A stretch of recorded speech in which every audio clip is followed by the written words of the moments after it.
We are live. The Comic Hall crew is in the building.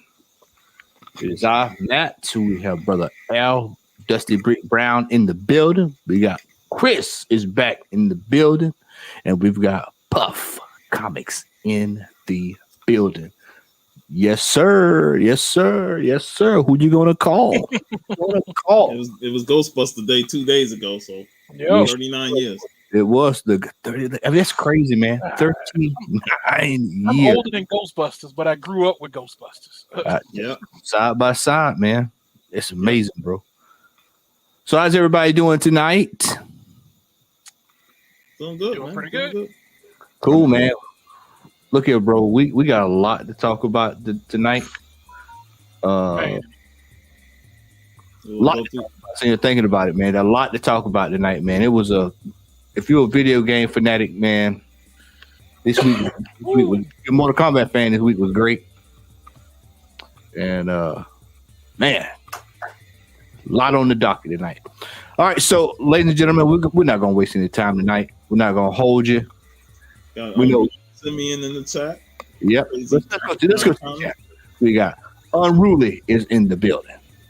The Crazy Guy is in the building. The Sleepy is in the building. Brother Bird is in the building. Hope y'all are doing well. Mm-hmm. All right. Y'all know what it is. You must be out of your goddamn mind. But my prices are reasonable. What? Oh, there they go. There. Out of the gate. We're coming with the real tonight. Now, I want y'all to see this. I want y'all to look at this now. I'm gonna show y'all something. When I saw this, I said this has got to be one of the stupidest things I think I've seen. So this is a collector's card, but it's a Donald Duck autograph. So can somebody explain to me how Donald Duck signed this? Is it? Oh. All right. So was he in costume? Did the voice of Donald Duck sign it? Maybe. And it wasn't the original, so that dude been long gone. I mean, Disney teach a duck how to write. Like I don't.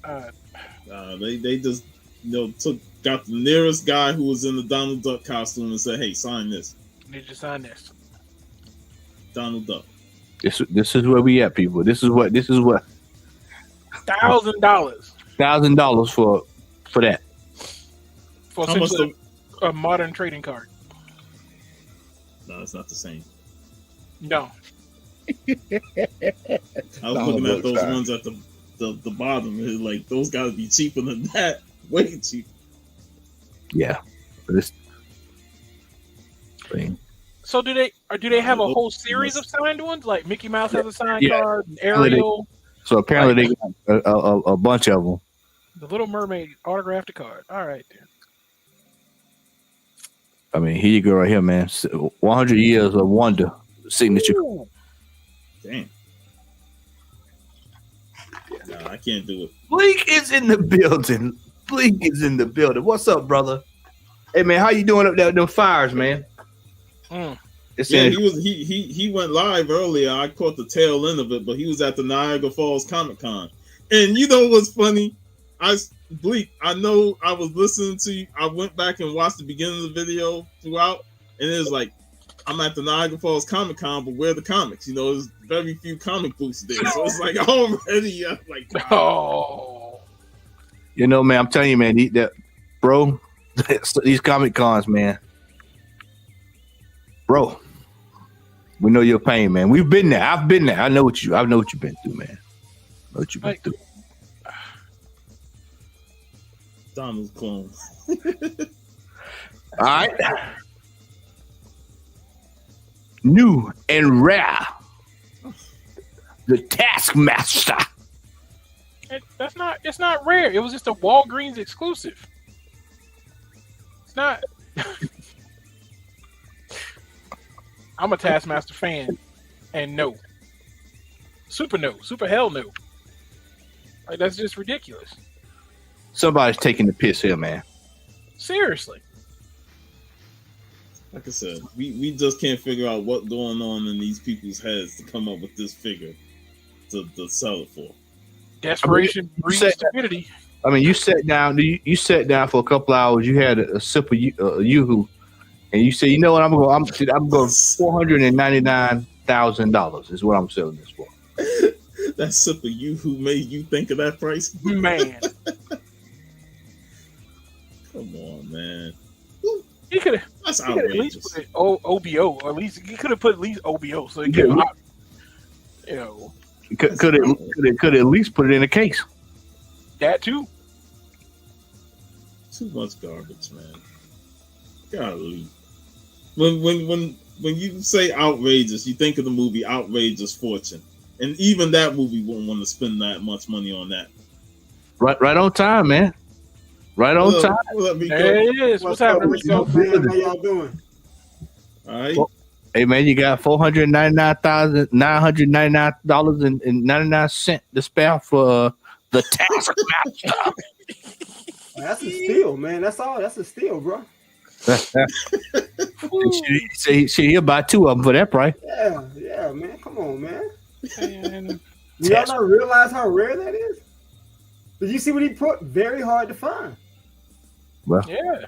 I mean, Like there's a Walgreens on every corner. y'all gotta respect these listings, man. When something says VHTF, man, y'all don't respect the VHTF hashtag. Y'all being disrespectful right now. oh, don't worry, I got some juice. Don't worry, y'all think this bad. I got some juice on tonight. Oh man, I got one. I know it. When I saw you come on, create this right, I was like, yeah, this is right up his alley here.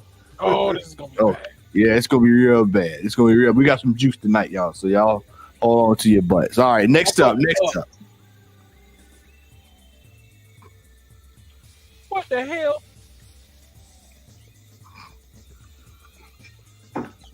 I remember them Pizza Hut cups, but I do too, because I had one. you can't convince me them unused. Yeah. I dropped my grandma to Pizza Hut just to get one of these. Right. No, Ain't no way they unused. I know. There's no way.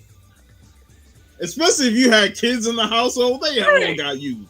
You know there's a red Kool-Aid stain ring in the bottom of each one of them cups. Who bought those cups back in '94 to say these are collector's items? I'm gonna put them in the glass shelf or something. One day I'm gonna pay my phone bill with these.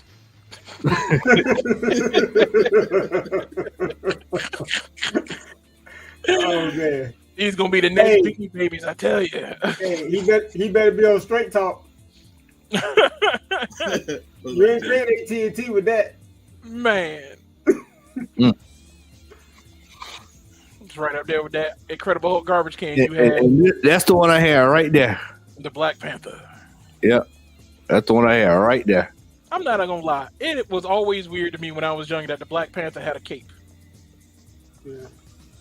He don't fly, but he was fast. And cape, I knew science. Cape makes drag. Why do you have a cape running through the jungle? That don't make no sense. Like it was always weird to me. That's y'all question. They said unused, but how many lips been dragged over the lips of them cups, man? Man. TMI, baby. TMI. Right. You don't want to know what them cups gonna be. Might have seen something else. Them cups Oh, been no, there no. back again on an Avengers journey. Yeah. Scandalous. All right. Next up. Oh wow. I don't even know what this is. Like, what am I looking at here? What? For the creative kids, man, it's called Gummo, man. Man, he look like he waiting on you to bring him your manager.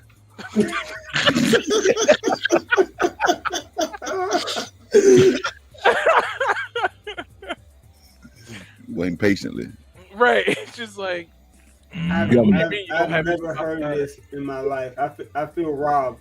Hey, Yeah, look. I heard the kids, but not this. Hey, Chris, look, 45-day pay-per-view window, man. That's how long. Damn.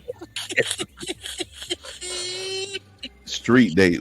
Hey, bro, 4th. 45 days on pay-per-view. Ooh, boy. That's my sister's birthday. I ought to buy that for her. Now, seriously, her birthday March the 24th. Thought about it. Anybody in The the- birthday sense. Has anybody in the chat seen this? Please. Move. You know, movie is watching before belly. What? You just What up, look Remo? at the angriest Street. face. Yeah. Chase. I don't know. On the back door, it look like Napoleon died and Uncle Rico, don't it? Man, Like, you see that right there? That might, No this relation. Might be like this might be like the original Napoleon Dynamite or something. The origin story. Yeah. Yeah. Oh man. That's- yeah, that's y'all funny right there. can't be dogging out Napoleon like that, man. Napoleon is a classic, bro. That's I love how they Napoleon. list the stars and the other movies they were in. Like you should know the other movies they were in. I ain't heard none of them movies neither. What is this? Oh, we gotta see. Oh, Oh whoa, no! Come on, Oh man. no! whoa. Silver red promo screener. Which IGS means- first true print. Which means it's probably a copy from a blockbuster.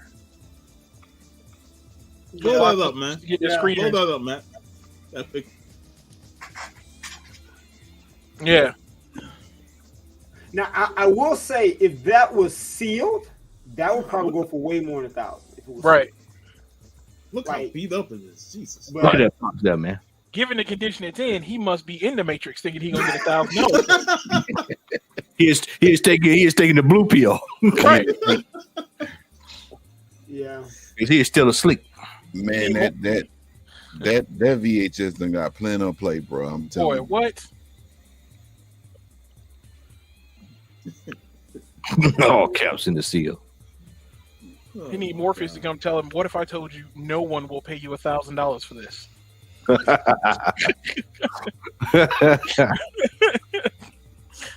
Holy smokes.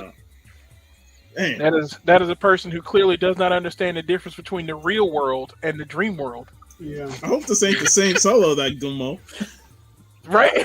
I see it right there. I'm like, oh, the Kira. Oh, ooh. Damn, that's a Rico, lot of hey, fucking money, man. hey, Rico, Rico, you got one of them, don't you? Ooh. Letterbox edition. I'm speechless. You got one of them. Letterbox edition. Hey, why is it a 9.4 though, man? Hey, man. It graded, bro. CGC. One of the Yeah, cover it's things. like for CGC 15 grading for 15 grand, that should be like a 9.8 or something, man. This Lower your price. this should be on Heritage. They're trying to sell it. This should be on Heritage for that price. Man. It shouldn't even be on eBay. Letterbox edition. Yeah. Wow. Got me wanting to put You- my you- candidate you can you up can hold on to that. You can keep Hey, this the Allen Video Edition. If you know, you know. If you know, you know. I am my right, Con, and I know this. Everybody collects what they collect, and whatever you collect, that's fine. But in good conscience, I can't spend $15,000 for a VHS tape. Nah. I'm sorry. I mean, 9.8, 9.9, be damned. I just can't see myself paying that kind of money for. And Akira is a classic anime movie, classic. But nah, even if I was in the market to buying that kind of stuff, man, nah, I ain't finna say that. But just put it this way: if Pirates Bay was still an active function, it would be obtained that way before I spent $15,000 on it. It But still now is. We just saw It still is, we just saw a Transformer graded Optimus Prime sell for around that. What was that price? 13, 15 grand? Somewhere Yeah, That's G1 sealed in box. Made out of diecast. Diecast. Yeah, that's Optimus Prime. That thing With- like condition. with the trailer that he never really used in the cartoon, Right. by the way. Yeah, So Yeah. you know, I don't know. I think that's different than a 9.4 Akira. I agree. I wonder what the highest VHS tape has sold for. You go do some research. Look it up. I'll pull it up. Let's see what the highest. It's probably going to be on Heritage. Let's see what. Let's all take a guess. What could be the highest Yeah, seller? let's take I'm a guess, y'all. I'm gonna be that one. It's gonna be a copy of Roots. Man, get out of my head. I was actually thinking the color purple. I'm going to go ET. I'm going to go ET. I was thinking like ET Jaw, something like that. Gremlins. Yeah. Gremlins or Raiders of the Lost Ark. I just looked it up. Wow. I found the highest on Heritage. And let me tell you this, it's actually Hey, remove the comment. Move that comment. yeah. I'm gonna text it and put it in the chat just in case you want to pull it up, man. All right. I think this is the highest that I've seen, but it's on Heritage.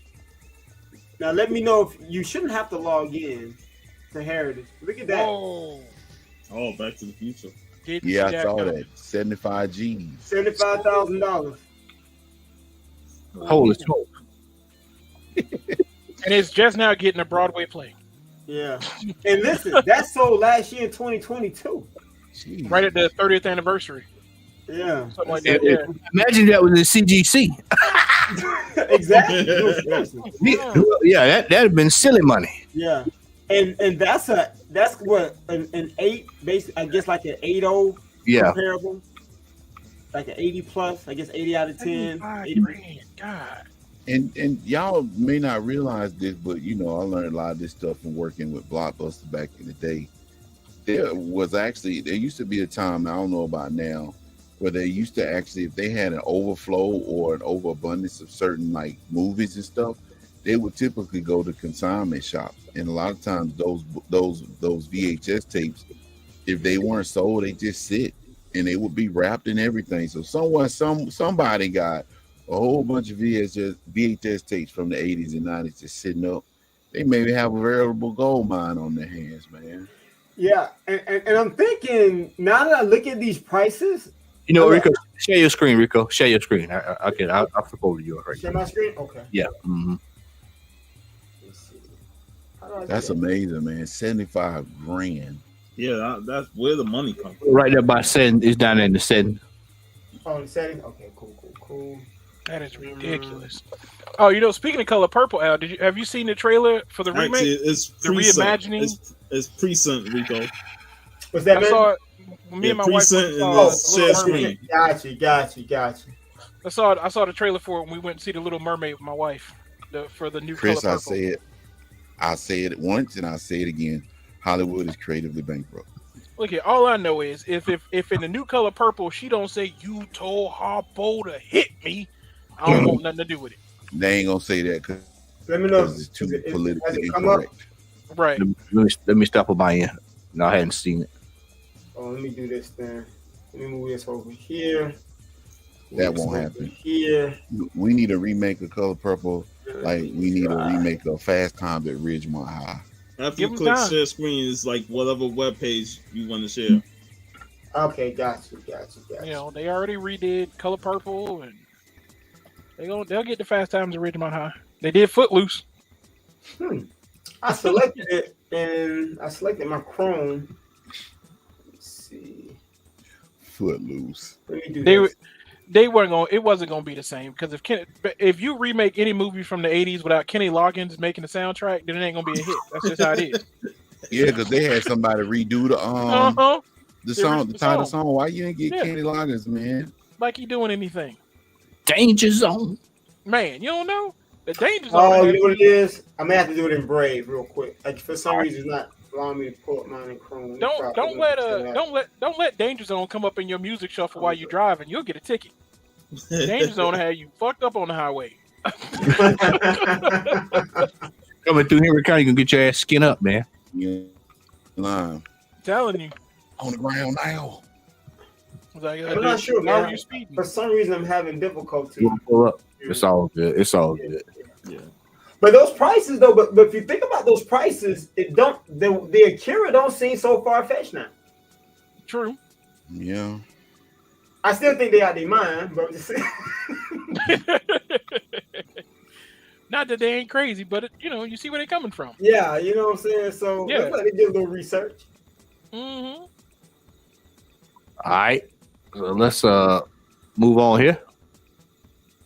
Y'all like this here? Oh, Come on. Man, if you don't get this, no.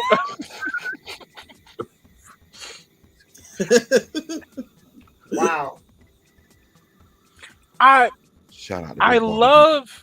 love how, and this will tie into the main event topic too. So I'll come back to it then too. But I love how all the things that we, as comic book collectors, when we were younger, fought tooth and nail to try to beat the mail order off and get back, are just so readily available for people to just sell off now.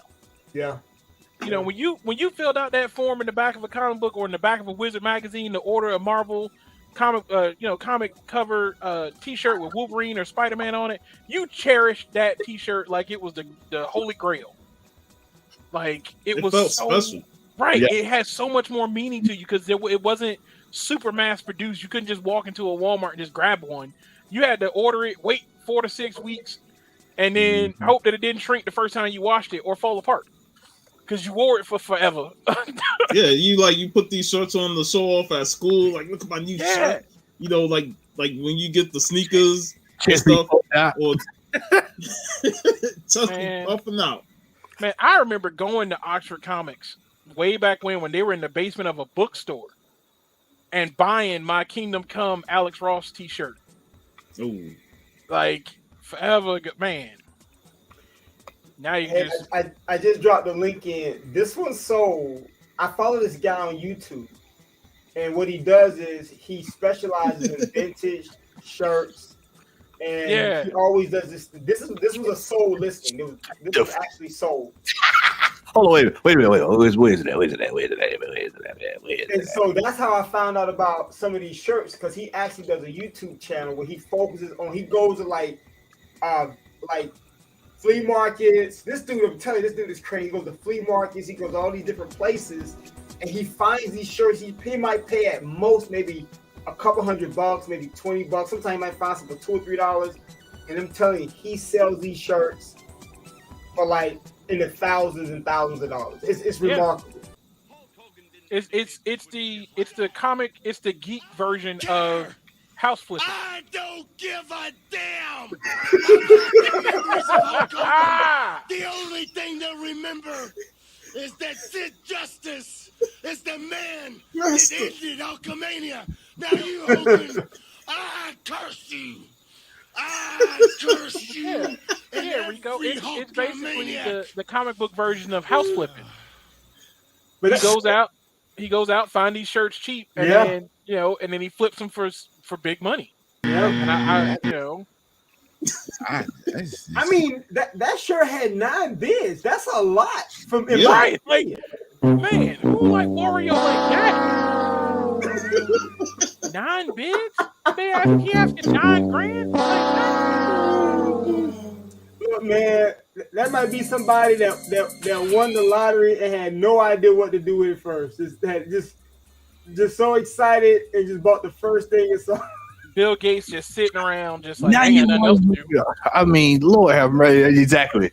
But you know what though, folks?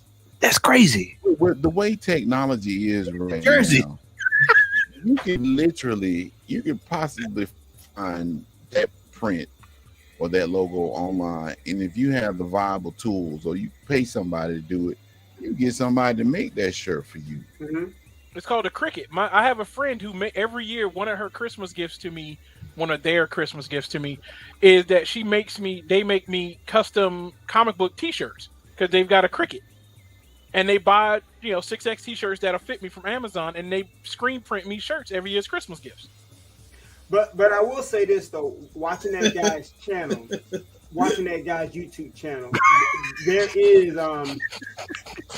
there's like this there's like a I hate to use the word, there's like a science to this thing, man. Like they know how to determine through looking at the tags and different things, the age and different things like that. So I don't know, man, but hey, bro, that's one rabbit hole I ain't jumping down there, bro. No, right? No way. I'm sorry, I am not getting on that rabbit hole. Oh, man. T-shirts. Unless my brothers are Tito and Jermaine, I can't afford it. Unbelievable. $9,000. I've seen it all. Yeah, $9,000. there are other parts of my childhood that are cheaper for me to recapture. So that Ghost Rider look like a steal right now. Right, like $3,000 don't look so bad all of a sudden. That's low grade. Right. Hey Matt, what is that Ghost Rider t-shirt? Like a 3.5? What do you think? That's a 2.5, that man. Man, look here. I'm gonna tell you right now. I'm gonna get that Ghost Rider shirt made. I'm gonna wear it. Our first show of 2024. I'm gonna be wearing that Ghost Rider shirt. I'm gonna get one made just God, look at this. What? Vintage aliens. Look at this rabbit hole we done went down tonight, y'all. Look at this right here. Hold on, y'all. We can go through some of these shirts. Look at it. Look at that. Man, Right hold on. Yeah, I was just about to say, bro. Wow. Man, don't none of them look like that no more. God, man. Look at this right here, boy. Yeah, look like mildew on the damn tag. What are those? Rob Liefeld feet? What is going on there? This is blasphemy right here, boy. Yeah, man, that's crazy. Yep, that was Rob They Liefeld go feet. back to that foot. That's Rob Liefeld feet right now. Yep, look at that. Yep, there it is. Name and foot. Knew it. I can tell just looking at it. Like, yep, Lafayette feet, boy. that's his feet. God. Like a pocket knife. Yeah, that's Right? definitely. We talked about rabbit holes last week. That's definitely t-shirts what's is that? not one of them rabbit holes. I won't be going down. I remember that Death head? shirt. I remember that shirt. Wow. Who is buying a death head shirt, man? Not for that price. Hey man, cocaine's a hell of a drug. Right. Hey, cocaine, that shirt exemplifies cocaine right there. That's the shirt right there. Look at that. Look at Man. it. If that don't exemplify cocaine or heroin, you tell me. I mean, look at this. Unbelievable. Cocaine, heroin, and steroids of the 90s. Oh boy. Now, I Holy- want y'all to put this into perspective, right? So that they trying to sell that shirt for how much? I think it was Too much. 27. You 27. can get a Death Head number 1, For cheaper than that. 10.0 for way less. Yeah, you They want $2,700 for the t-shirt. Hey, Al, Yeah. you said it 10.0, bro? 10.0. You ain't paying no $2,700 for no 10.0 Not even close. Death Head number 1. If we talking OG, Oh, there Death, he is. There he is. He's in the building. He's in the building. There go Paulo. I'm waiting on Paulo. Yeah. Somebody influencing here. It ain't influencing me. God. Man, not even remotely. Oh my Lord. Now y'all laughing, but we're gonna after one of these shows. Oh my God. Fucking Uno cards. Man, come on. Watch. Nah, I ain't putting on no shirt tonight. That gonna pull out a golden age t-shirt. I'm gonna pull I out would agree, Brian. Hey, That gonna be like I found this Matt Baker t-shirt. Hey, Rico, if I'm pulling out shirts, I'm pulling out the cloth of Jesus, bro. Hey, I'm hey, Matt gonna be like I found this LB Cole t-shirt. Hey, Rico, I got the actual sandals from when Jesus was multiplying the fish. That's what I'm gonna have. There you go. I'm going heavy. Now, I got one of them loaves of bread. The jar of the water that he parted of the Red Seas. So we got I got a loaf of bread. Uno cards, bro. bathing 8 Uno cards for $125. Fucking Uno cards. A Bro, bathing. I ain't played Uno in forever. And I damn sure know them shits ain't doing fucking $125. For 125, I better get draw fours every time I pull. Yeah. Just draw fours. I'll draw Draw 7. They're gonna be some special cards. Draw 12. Good Lord. What's going on, You Chef know Mikey? what? That's hype beast stuff, man. You know, bait. That's Yeah. that hype beast stuff. So Yeah. You gotta spend that kind of money on that. Look here, for that price, I better be able to send somebody to the Shadow Realm when I play a card. All right. I've put down my trap card and end my turn. Oh, so the source there is so many source magazines that are so expensive. The one with Biggie and the Twin Towers, forget about it. Yeah. That shit is Really? Yeah, that shit is outrageous price. Oh, The double XL magazine with all the hip hop rappers sitting in front of the building, that issue is crazy expensive. I'm not even trying to buy old school Source magazines. I think this is one of them I used to have back in the day when I used to read Source, man. This MC8 too. Man, it made me want to get my old issues of Wizard graded. Shit. Man, literally everything nowadays has some type of intrinsic value on it. Yeah. Everything. Right. Put a note down and write a note. Write it down on a note. We coming back that night because that's right in line with the topic of the show tonight. Because everything, bro, is. But you know, Al, the more we get into everything being digital, and you know, we don't use paper much, we don't write much, we don't write letters. Mm-hmm. This stuff is becoming, you know, like ancient history. Yeah, like, right. Yeah. And so it's not only just nostalgia. Like, you know, I was having a conversation. You know, my nephew's 12, and I'm teaching him cursive writing because they're not teaching it in school. Mm-hmm. So I want him to learn cursive writing, and his mom was like, "Why do you want him to learn?"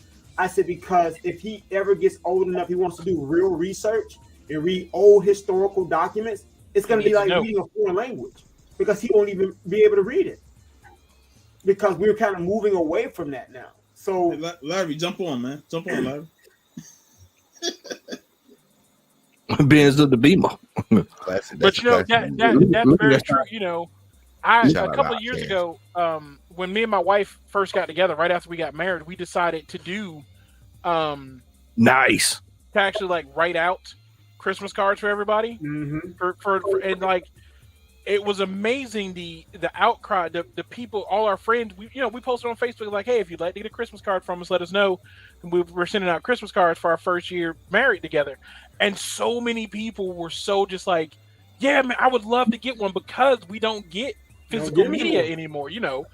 And so we went so far as to get like a wax melting kit. So we did actually like a wax seal on it. And wow. You know, yeah. And at the time I had a silver Superman ring. So I used my Superman ring as the imprint. As a seal, yeah. As a seal on the wax, and people loved it. Hey man, what the other books down there?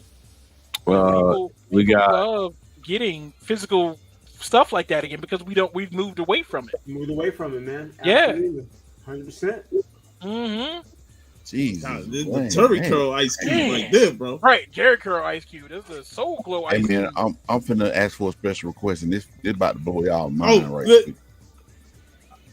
about to blow y'all mind. Hey man, when you get a chance, type in "Graded Right On" magazine and see what pull up. You ain't shit, Al. For those in the chat that don't know, Right On magazine was the black version of Teen Beat for like R&B and hip hop. All right, let's see. Right On. Oh! Look at it! Look at that! Gumby cool. Ooh, the Gumby right there, bro. The Gumby. They're cut above them. Man, I had so many of them magazines. Look at the fresh. Right On magazine was the real world version of Flavor. Yep. From Living Single. Yep. Fresh. Yep. God, man. Now, y'all laughing. Don't let me find one. Don't let me find them on the low. I'll snatch them on the low. That's the reason why. On the low. Hey, that's the reason why I said that. I had that Vibe magazine with Biggie and Puff. Yeah, man. Fucking friend took that shit from me, man. Yeah, you know what? I got somebody in my family that got all. She used to get all these books, man. She still got them. I still got all the Source and double XLs. Might be time to pay a visit.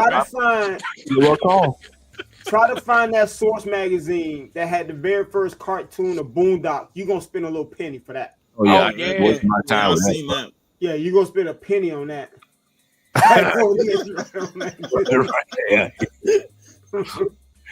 Yo, that Slick Rick going for $249. Ooh, look at it. Oh man, Heavy D and the boys. Diddly D. My diddly D. We got our own thing. This right here, man. This blows my mind. G who loves me for me. You know, and it's funny because I just started rewatching Living Single on HBO Max. Wow. Now we done went down a rabbit hole tonight. Right on magazines. I would have never thought. Man, I ain't gonna lie, Al. You took me back, bro. I'm glad Hey, you man, did I'm that. telling between it was like Right On, Rap Sheets, Rap sheet. Word Up magazine, Yep. Yeah, word up. Blaze. Ooh, Blaze. I forgot about Blaze. Yeah. Yep, I got the Go very and first TV issue. raps, man. It ain't in great condition, but still. I was And- talking to a friend of mine, and I was like, "Yo," we were talking about music, and we were talking about rap, and I was like, in all honesty, I was like, you can like whoever you want in today's rap world, but the reality is, half of today's rappers would not be able to step in the booth with Tigger in the basement and actually rap freestyle. They wouldn't be able to do it because they don't know they ain't got that skill. I was like, so rap today is trash. Whoa, look at Fat Pure Joe. simple. Fat Joe like Look he at about Fat Joe. 17. Ooh, man. Wow. Back when he was This is a repping testament, DITC. though. I When he mean, actually because was I Fat remember Joe. these books so vividly because they sold them in the grocery store down here. Yeah. Oh, Prince and Mike, look at that. That's one you want to get now. That's one you That's just the one you want. That's definitely the one shit, you want that's to get. not a bad price considering that was. Nah, what's the quality? that's- Hey, what's the that's- quality? Click on the picture of that book. yeah. What about this one right here? That's Whoa. Why do they look like Tarzan from the yeah, jungle? that's what you Yeah. want. That's made, man. That's what you want. I don't they say what they say when they say what they say. Oh my Shout god. out Hey, click Tito on Randy. that picture. I want to see the condition of that book. How Which it one? look. This right here? Yeah, blow that up. God, look at that man. Look at that. Who rules the music Wow, kingdom? that thing Prince beat and up. Mike. Beat up. Somebody read that book cover to Want cover. 500 Woo! That's that Jerry Curl, baby. Oh, Larry That's Blackman. Curl Soul Glow, baby. That's Larry Blackman from Camden. Can't Wow. let your soul. Oh. Hey, that was before the high fade he had. Man, That's old school cameo. I love it's the Kool-Aid lettering Oh, too Sherry that makes Belafonte, oh, Yes, Lord. boy. man, Lord. Woo. Look at Brooke my, Shields look and at Michael my boot Jackson. thing over there. Look at my boot thing right there in that cut. Right there. Yeah. I see you, mama. I see. seen I think it was a Right On with Phyllis Hyman on the cover, and that's gorgeous. But And you it's know what though? a trip This down is- memory lane. Wow. This is Right On Magazine and all these other magazines. And this is a whole nother topic for a whole nother show.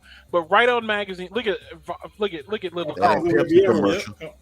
but Right On Magazine and Blaze and all these other magazines were such a integral part You ain't of shit. Black Mama. culture at the time.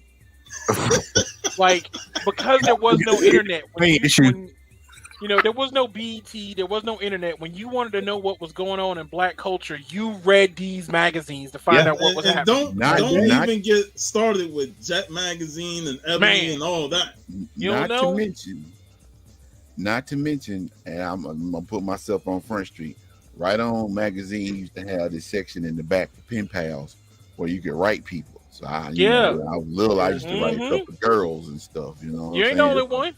You ain't the only one, Al. Don't feel bad. That was before Chat, instant messenger, and what was the big one before Facebook? I can't even remember. MySpace. Come on, MySpace. Yeah, MySpace. yeah. Black But Planet. this was how the Black community connected. You learned what was going on through these magazines, and we ain't got that now. Yeah. You know what I'm saying? We don't have anything like this to connect us to the culture like that. It's all, if it ain't on social media, it don't count. Wait a Kinda minute. at this point. Wait a minute. Wait a minute. Wait a minute. Wait a The minute. hell Wait is that? a minute. Wait a minute. Wait a minute. Wait a minute. It's the Encyclopedia Britannica. And I No. not in the living room. I'm gonna keep that joke.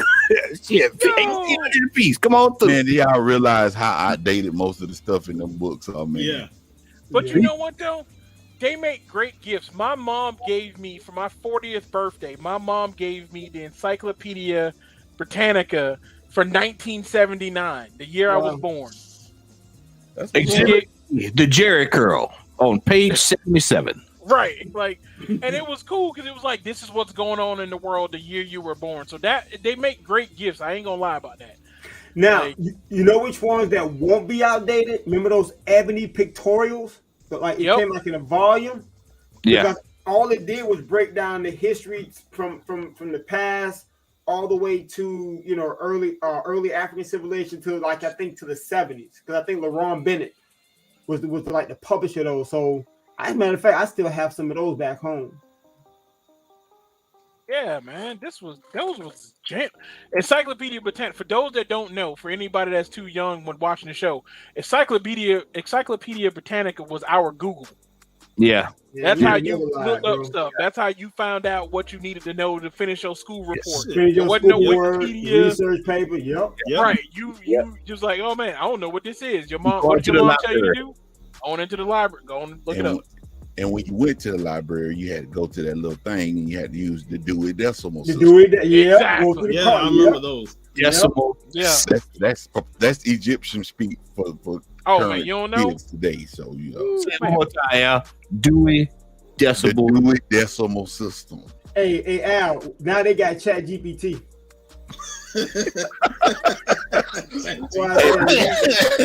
There's no reason for a child to have an F in school with Chat GPT running around here. not even a little.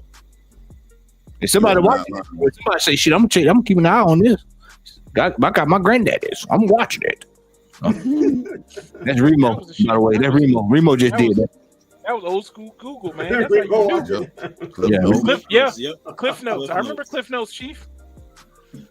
Hey, we need to remember. I might have to clip that part with the magazines and. Yeah, we gonna have to revisit this, man. That was nostalgia shit right All right, there. so let's visit this right quick. Let's visit this right quick, then. Man, if you can get that shit out of here. Like, what is going on? Let's visit that. It is a correction for you, man. Oh man. Well, I tell you, I don't know about that. That is right ridiculous. There. It's a Hot Wheel, and it's a group Hot Wheel. It's baby group. That's why. I mean, I ain't got that Hot Wheel. Don't get me wrong. Amongst all the Hot Wheels I have on my wall, I don't have groups. Xavier got it.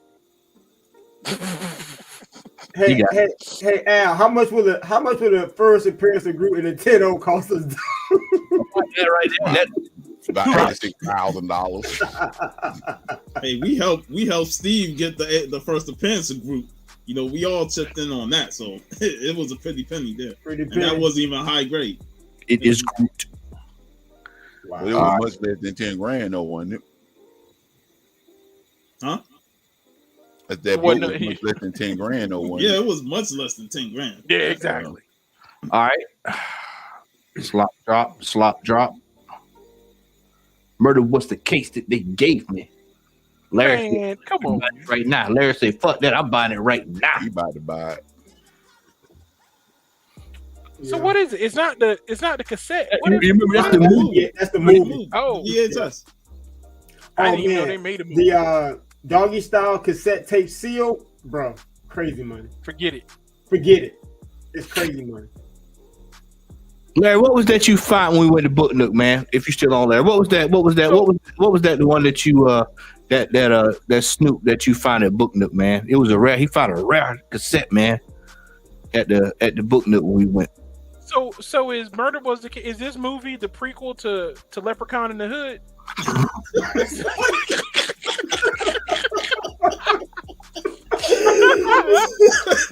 Yes, I came back on fire, just so anybody was wondering. Yes. Oh man. I mean, said Leprechaun in the Hood. Or Bones? Wasn't that the other horror movie? Bones. Oh yeah, Bones. I remember that. Bones. Yeah. Do you have the shit? Yes. Yes, I have the shit. You know, I might have that movie somewhere, actually. I'm for Larry to enjoy this. So I was up one night. I was on the Hood TV network, and I hit the horror channel, man. And they had Tales from the Hood 4 or 5 on, and it was. I said, I want to get a good laugh. Let me see and watch this. It was the most craziest shit I've ever seen. It was this scene where this dude was in like a psycho ward. And the dude, and everybody would run up to him. They just run right through him. And he was like, "Ah!" So then he gets outside the door, right? And all of a sudden, somebody runs at him, and he gets killed. And I'm like, "Bro, what kind of shit is this?" Ain't that the last part of the first Tales of the Hood movie? No, it was another one. It wasn't that one. It was one of them. It was one that you'd have had. I know they only made 2. That second one was trash. It was 2. It was that one. The second one was trash. Don't bother. It was 2, 3. It was one of the later ones that I was like, I didn't even know they made it. It had to be 3 then X. I didn't see after 2. I was like, nah. It was way up there, and I said, man, what in the hell is this? Am I watching here? And I said, this is the kind of stuff you find at FOMO in the box. If you know, you know. Yeah. You know. Revco. You know, if you know, you know. Wow. All right. Next up. Yeah, we got to have. Y'all know Stan. We done had this one on the show before. Apparently, they ain't sold this crap. It's still right. It's They ain't still gonna there. sell it at that price. Nope. Look at Beast Man looking like Homer Simpson, bro. Nope. No. Iceman look like he got Down syndrome. Golly. $41,000. Is it really a sketch when you put that much detail into it anymore? Like, it's not really a sketch anymore. Yeah, I know 2 had Keith David in it, but 2 was not that good to me. All right. Here we go, Chris. Read the description, Chris. Read the description, bro. Robert Downey Jr.'s 3D scan of Robert's actual head. Got it from Robert. Okay. Got it from Robert. Robert actually handed him this shit. Hey, John, I want you to start out so I can give you a copy of my hair, bro. First of all, Masses. Put this up for the masses. Hold up. okay. Well, I mean, is that you might have some receipts? $15,000 though. No, I don't. Hey, give a I need damn. to see a photo of the handoff. This man said Robert handed it to me. Yeah, you ain't lying. I got to see the exchange. I need to see the exchange. Oh, there it is. Nope. Why not just make it glow in the dark? Why I gotta put a candle in it? What the? Oh, they don't link the video and everything, boy. They gonna let you know. I gotta walk away from They got informed you with everything. Come back, Matt. Don't leave, dog. I'm an Iron Man fan. I've been an Iron Man Matt, fan. don't leave, bro. They have went above and beyond. We're going all the way down to Arc Digest to get this. I done been an Iron Man fan for years. I don't give a damn if Stan Lee handed it to you From the grave. from the grave. That ain't worth Bro, that you can go buy Iron Man 1 for less than that. for less than that. Yeah, you can. You know- in you a know nice what grade. that- In a nice grade. Yeah, at least You know what that looks like? You know No, what that bro. I looks think like? you can get high in the 4. Yeah, because you know what, you're right. Because I think a 7 go for what, 1,500. Yeah, man. Yeah. So yeah, you're right. You probably get about a 9, 8 or Yeah, 8. you can do a nice grade And- copy of Iron Man 1 for that price. In Superman, there's a scene in the beginning when they do this whole thing with Jarrell's silhouetted face and Crystal flies at the screen. That's what that looks like. I know what you're talking about. It looks like 1977 bad special effects head. That just looks. Look, the picture behind it there looks like, I don't know if this is any good. Like, the picture behind it is even questioning how good this is. Man, if I bring that home, I wouldn't spend money on this. if I bought that, imagine somebody buying that, bringing it home to their wife, saying, "Baby, look what I got. We're gonna be rich." That's why it's up there. She gonna divorce his ass. That's why it costs 25 because he's trying to pay for that lawyer. She's trying to take it for half of everything. Yeah, man. Good luck with that sale, buddy. Good luck with that. Good luck. This shit again? Yeah, this is another. This is another. Another one? Come on, man. Like, you not. They are determined. They are determined to sell these 90s X-Men, man. Let me tell The y'all whole something. run. As an individual that's actively collected and collecting the X-Men titles, I will be the first to say that there are really no books in that run that's going to warrant the $2,500 price Not tag even that close. they're asking for. even the biggest, to my knowledge, the biggest key in that whole lot is the first appearance of Omega Red. Everything else is minor. So I don't know what's wrong with these people. 2/3 of these books I saw today when I went to that shop, and they were in the dollar bin. So you going for today in the dollar bin? 50 cents. 50 cent. Wow. So, and then he says they're very good. They're not even new, they're mint condition, and he want $2,500 for them. No, I'm good. I always feel like it's odd when they say it's a complete run plus annuals. A complete run means annuals too to me. Right. Yeah. Yeah. You shouldn't have to tell me that the annuals are also in there if you tell me it's a complete run. Somebody should just inbox him and say, "Hey, buddy, I think you got the wrong X-Men volume. You need Uncanny X-Men 1 through 300." Yeah. Now, if he had Uncanny from 1 to 544, That might be different. He'd be undercutting himself for 2,500. But he talking about Volume 1, Jim Lee, Chris Claremont, X-Men. That ain't worth no $2,500, man. It's a nice run to have, but it ain't worth no $2,500. It's got to be Chef RD. That double cover of Omega Red, it's got to be a triple cover instead of a double cover. But no, he tried though. This fella is $2,300 to $230 plus. Comic book collection for sale, less than $1 a book. I'm gonna go down to the description. I want y'all to see the description. 2,400 plus, loads of books, trades, lots of modern. I'm getting out of the hobby, just not fun for me at the moment. So I'll be happy to sell someone who wants to start ad or sell the song. So you basically got a 50-cent bin because you say they less than $1 a book. You got a 50-cent bin you trying to sell to everybody. Hey, he say it's not fun for him. I mean, with these books in this lot right here, man, it wouldn't be fun for me either. Yeah. Right? I mean, look at that. Darth Vader, look, the Flash, that Batman, that's a 90s Batman based off that logo, but still, like, I don't blame you. You got in the game a little late there, buddy. Yeah, exactly. and this is where we warn like people who want to get into the game is like you buy up all these books, but if you're not committed to the hobby, it's not going to be fun for you in the long term. Yeah, it is. You're right. You will get found out. You will get found out real quick. Yeah. Man. He got into the hobby because of FOMO, not because he actually loves reading and collecting comic books. Yeah. That's what happens. You download that key collect app. Yep. Because that right there looks weird. Because you've got Deathstroke the Terminator, which hasn't been the title for a Deathstroke comic book since probably the 80s or 90s. Next to some DC Rebirth, and I'm pretty sure that's a Flash issue right there. Like you just was all over the place just buying comic books. Yeah, I don't see a book I would. Yeah. There's nothing in there that warrants even $1.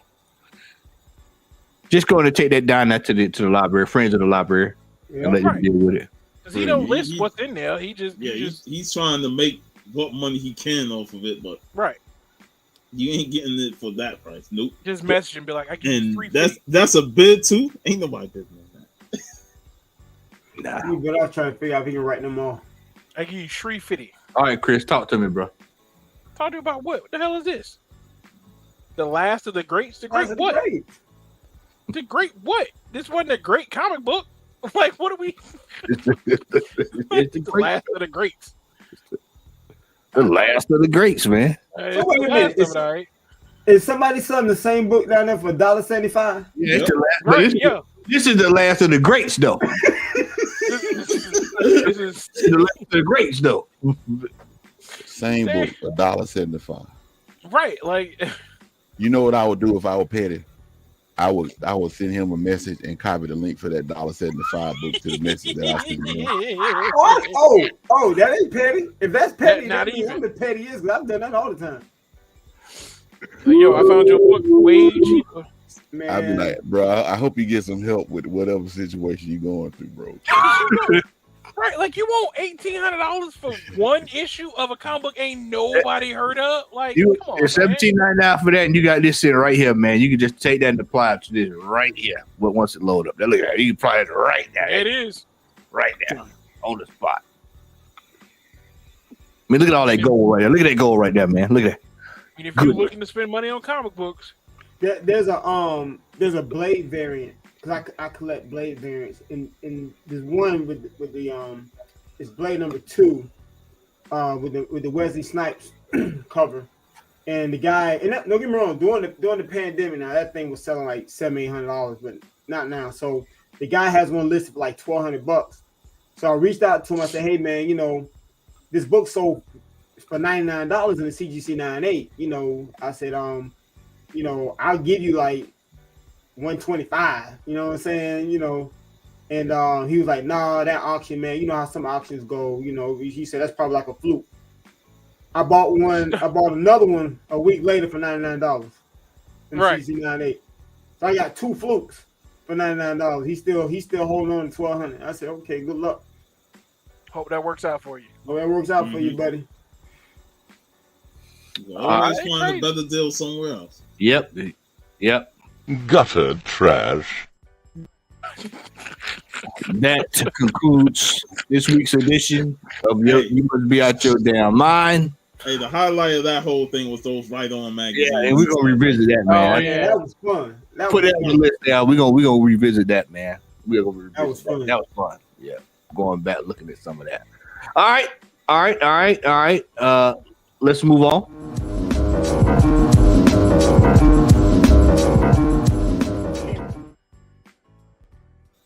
All right. Number 10. I know why this is on here. If you've seen Edge of Spider-Verse, we know why this is on here. Well, you know why it's on there, but it doesn't make sense that it's on there. I agree. Right. Let's put it like that. I don't know why this book is spiking. Somebody it should have spiked the first time. Bingo. That's when it on the first movie is when it should have went up. Spiked, yeah. This I don't. If you going out paying $700 for the Prowler, then we need to talk about a couple. I got a Ghost Rider T-shirt sitting over here for $3,500. That's one of those books. If you were really serious into collecting and you were a Spider-Man guy, because everybody's not into Spider-Man, but if you were a Spider-Man guy, you should have about 5 of those that you probably paid $30 or less for. Easy. I'm talking about in really good condition. And you know what? After the movie, you still can get this for $30 or less. Because the Prowler, he's an interesting character, but he's never been like one of Spider-Man's A-list characters. Exactly. He's a hobgoblin. So he's always more like less B or C. Yeah. So, like, even after this movie, this book is going to drop and you'll still be able to get it for cheap. Hey, Sean, but he still got more clout than Pace Pop Pete, though, right? Pace Pop. Pace. A name like Pace Pop Peeps. I will say this though. Based on, I don't want to spoil it, but based on the movie, and if they go live action and they bring that certain character that was in the movie in live action, this book gonna pop. Yeah, that's probably what somebody banking on here. Yeah, that's probably what they're banking on. It's gonna pop. This is a book. If you're patient, you can like Sean said, you can probably find it for $30, $35. Yep. Low grade. Unless you are active powerhouse collector trying to get high grade stuff, I wouldn't even. I just try to get this in low grade. This is number 9. This is a book that was rolling in Buck Ben's there a few years back. Spectacular Spider-Man 98. Still a Buck Ben book to me. I don't give a damn about the Spot. Yeah, I'm sorry, I just don't. This was he ain't worth all that hype. No, I don't care what the movie do. Yeah, I have a Spectacular issue where he's part of the group of Infinity Losers. That's what the Spot was. He's a fucking loser. He's one of Spider-Man's D. We talk about Prowler being a B or D or C list villain. The Spot is D list. He's right there with Kite Man and Batmite and shit. I'd put him lower than that because I ain't gonna lie, I ain't even never heard of the Spot until Edge of the Spider-Verse was coming out. Well, he did have that appearance in the '94 cartoon series.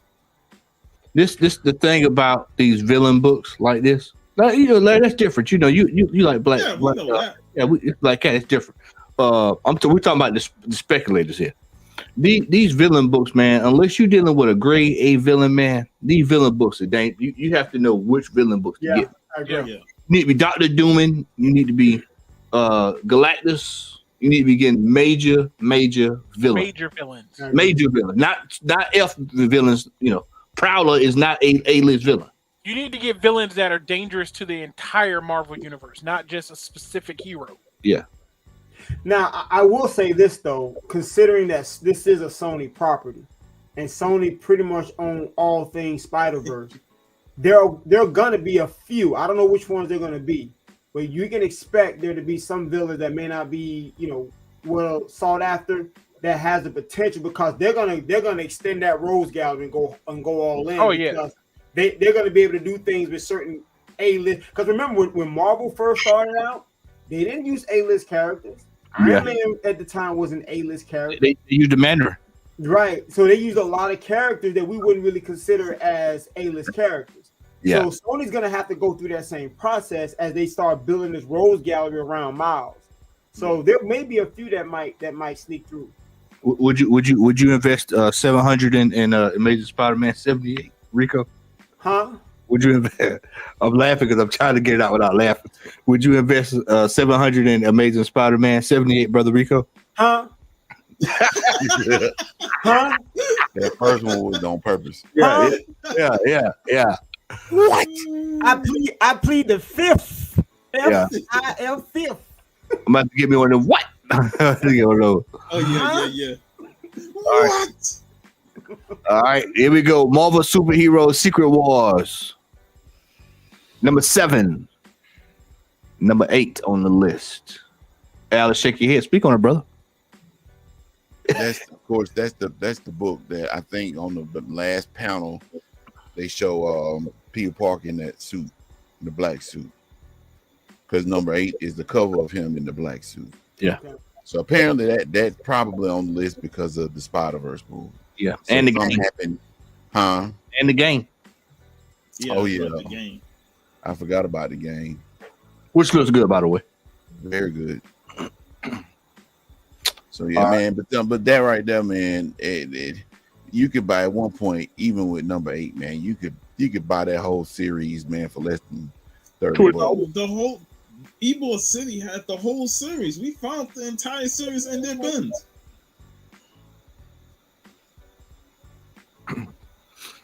All right. $1 though. Number 7, World Tree. Peach Momoko variant. Not interested. Nope. You might be, but I'm not interested. Next. Spider-Woman. This was a book. Now, this was a book that you could have got for, I know for a fact you could have got this for pennies on a dollar. I got it for $5. Yeah, I got a copy. Yeah, the people throwing these away. So if you didn't buy these, a couple years ago for nothing, then, shame on you. Yeah. Shame on you. So, number 5, No Stranger. Ultimate Fallout number 4 is climbing back up the charts. This book's gonna go up and down for the next couple of years. Yep. That book. Now I'm gonna say something. Now which one you on? You on number 5? 5. Okay, yeah, I'll wait. Yeah. I know what number 4 is. Number 4 is a book that you could have got for. I got tons of these. Yeah. For 3 and 4, and I'm putting offload some of these. If y'all paying top dollar for them, I'm putting unload. Buy me some more golden age. Number 4, this is the first appearance of Spider-Punk, right, Rico? If I'm not mistaken. Yeah. So yeah. For the card collectors out there, the Marvel card collectors, get ready. If you love Marvel cards, don't get into it if you don't, because that's really something that you really need to enjoy. You need to jump on Spider-Punk. I'm just gonna say that right now. Trust me. If you are a Marvel card collector, you like Marvel cards, then look for the PMGs. Try to get the best deals on Spider-Punk PMGs, primarily the red. Now the blues and the greens are going to be expensive because I think the greens are going to be only like 1 out of 10 because they're only like 10 on each set. I think the blues are out of 50. The reds are like out of 99. But I promise you won't regret it if you are a Marvel card collector. Don't get it just because I said it. Make sure you love Marvel cards. But these Marvel cards for Spider-Punk are going to start spiking like crazy. And you heard it here first from the man.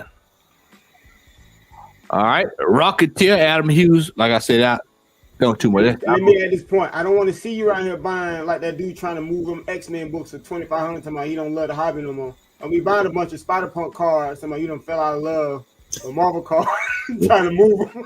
Yeah, I'm moving on, man. I'm moving on to t-shirts. I blame this dude named Rico, man. Black Key Comics. He put me on the card. Now I don't love the hobby no more. I don't love the hobby no more. How dare you, Black Key? He didn't turn his back on me. Number 2, back on the list again. Number 7. He up to number 7. Number 2 this week. Spider-Man. First appearance of Spider-Boy. Something tells me when he take that mask off, boy, he gonna hurt some people's feelings, man. Ooh, let me tell you something. I hope he do too, boy. I'm just gonna be out. I'm not gonna say what I think. Rico, He's gonna take that mask off, boy. A lot of people in Hollywood gonna be like, mouth gonna hit the floor. Rico, I'm in a group on Facebook, man. This one fella had about 40 of these, man, and I just like, bro, I'm praying for you, man. Yeah, man. I am praying for you. I hope I'm wrong. I might be wrong, but I don't know. Yeah, I am praying for you, man. What is this Jason sent me, man? I'm looking at that while. Wait a minute. No, man. I don't even believe what I just saw, Jason. I ain't even gonna acknowledge that, man. That right there. Ain't no way in here. That's the most, bruh. While y'all talking later on, I'm gonna go look this up and see if I can get this up here. All right, number 1. Listen, man, dollar being special. Number 1. I always say things in the dollar bin because I got it out the dollar bin. That's why. This right here, man. You talk about like, the Hall of Fame, the legends. You talk about Jordan and Frazier and all that. I mean, this right here, man. This right here is what the dollar bin. This is one of the legends of the dollar bin right here, boy. Remember back in the 2000s where you go through the dollar bins and you will see at least 10 copies of this book. Yeah. That's why we say these are dollar bin specials. Sean, you could have got this with a personal pan pizza. You could have got this with Sheila the horse from Crystals. You could have got this with. You could have got this with from over there at Wendy's, man, with the chocolate ices. I mean, this right here, man. Everybody was getting this book back in the day, bro. This right here, man. Joker say, hey, man, I collect comics. Well, what you got, man? Spider-Man. You got Spider-Man 2099. You got Lethal Protector. You got Gambit. You got Fatal Attractions. You know the list. Ravages 2099. Yeah, Ravages 2099. Hey, people who love the 2099 universe from the 90s, they are waiting for those 2099 characters. They want to see X-Men 2099. Oh no, I know. 2099. Like, bro, they are waiting for that Hulk 2099. Yeah. Y'all leave X-Men 2099 out of this conversation. I happen to be a collector of X-Men 2099. I'm trying. Y'all know me. I'm not doing it because I think the MCU about to pop off with all them characters and stuff. I collected that back in the 90s. It's just nostalgia. Plus, they had some pretty decent storylines. So I'm done. All right. Next up, we're going to the CBSI. All right. The honorable mentions, you have been canceled. I have no idea what this is. I know what this is on the right. Tomb of Terror 16. It's a book I passed up. And I'm pissed I passed it up. For a 3,400 for a 5. My word. All right. Number 10, M House art book. Harley Quinn variant. No clue. Selling for $100. Shannon, you might be interested. Number 9, The Sickness. Kind of explains anybody that's paying over top dollar for $20.99. Spider-Man $20.99. Number 1, The Sickness. Number 1, $10 to $15. Number 8, Star Wars Phil Noto, 1 in 25. 30 to 45 bucks. Rico, here we go. Miles Morales, Spider-Man number 1, Italian blind pack. Okay. Robert Fordham might have some insight on this. Number 6, Star Wars Empire, Number 1, Ryan Brown, 1 in 100 variant. Pretty cool cover there. Not paying $150 for it. Nope. Spider Punk number 1, Takashi Okazaki, 1 in 50 variant. Up to 130. 9 8s going for 230. Hey man, to each his own. Number 4, Scarlet Witch number 3. Could have got this from over at Movie Stop. They had tons of these Right. Like back in the day. Y'all had them at Anime Escape. mm-hmm. They $20. probably still do. Yeah. $20 books. Number 3, Duel. Number Of 1. what? Do what? Some of these comics hit this list, and I'm just like, what? I ain't even never heard of these titles. $225 for a 9/8. Oh, Here it is. number 2, The Prowler, Amazing Spider-Man number 78 and CGC 9.0, 725, 80, 400, 65, 200. All right. Darth Vader, black and white and red, second print, Kara Andrews variant, 1 in 25. Remo has 8 of these. You know we do. And $50 holla if you hear me. And that, my friends, concludes our top 10. And it is now time. Well, no. We've got, before we get into the main event, we did have the Mortal Kombat. Have you watched the 7-minute trailer for Mortal Kombat? Man, I watched that trailer. Not the trailer. I'm sorry, but gameplay footage. The actual gameplay footage. I watched the trailer and the gameplay footage about 10 times. What's your thought? I'm interested, man. At this point, I don't really play Mortal Kombat for the competitive side, even though I play, other people, but it's more or less I play it for the story. And gameplay, it looks pretty good. Graphic wise, it looks dope. At the end of the day, man, basically the way they explained it is, it looks like it's working off the mechanics of Mortal Kombat 11, but they're adding assists like Marvel's Capcom. Yeah. So aesthetically, it looks great, man. But I'm really looking forward to getting it for the story and just playing the story mode and stuff. But it's as far as fighting games this year, man, it's been a long time since this many AAA fighting games have actually, been teased or released and all that kind of stuff. So, but come September, I have it. I don't know which version I'm getting yet, but I have it. Nice. Sean, did you see Mortal Kombat, brother? And your thoughts on that, my friend? Yeah, I didn't see it. No, I'll probably get around to watching it, but I'll look forward to playing the game. When I get the time, but I'll give it a shot because it's Mortal Kombat. I played every Mortal Kombat that came out, so of course I'm gonna play it. Rico, did you see the Mortal Kombat trailer, my friend? Well, any of the game footage. I haven't seen it. You have to check it out, man. We'll check it out in the back trap. We went and saw Transformers today. I did too. Yeah. So what you think about it, man? Al said it was pretty good.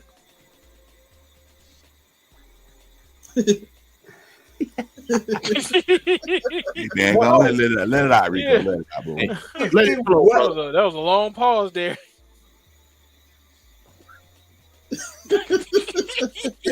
While you get, I'm going to give me a snack while you do.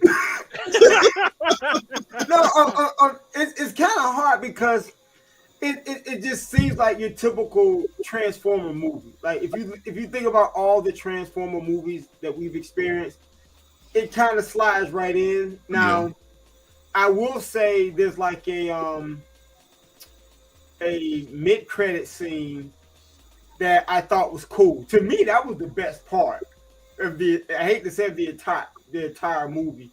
I'm not gonna say anything. Al knows what I'm talking about, where they kind of introduce something that I thought was kind of cool.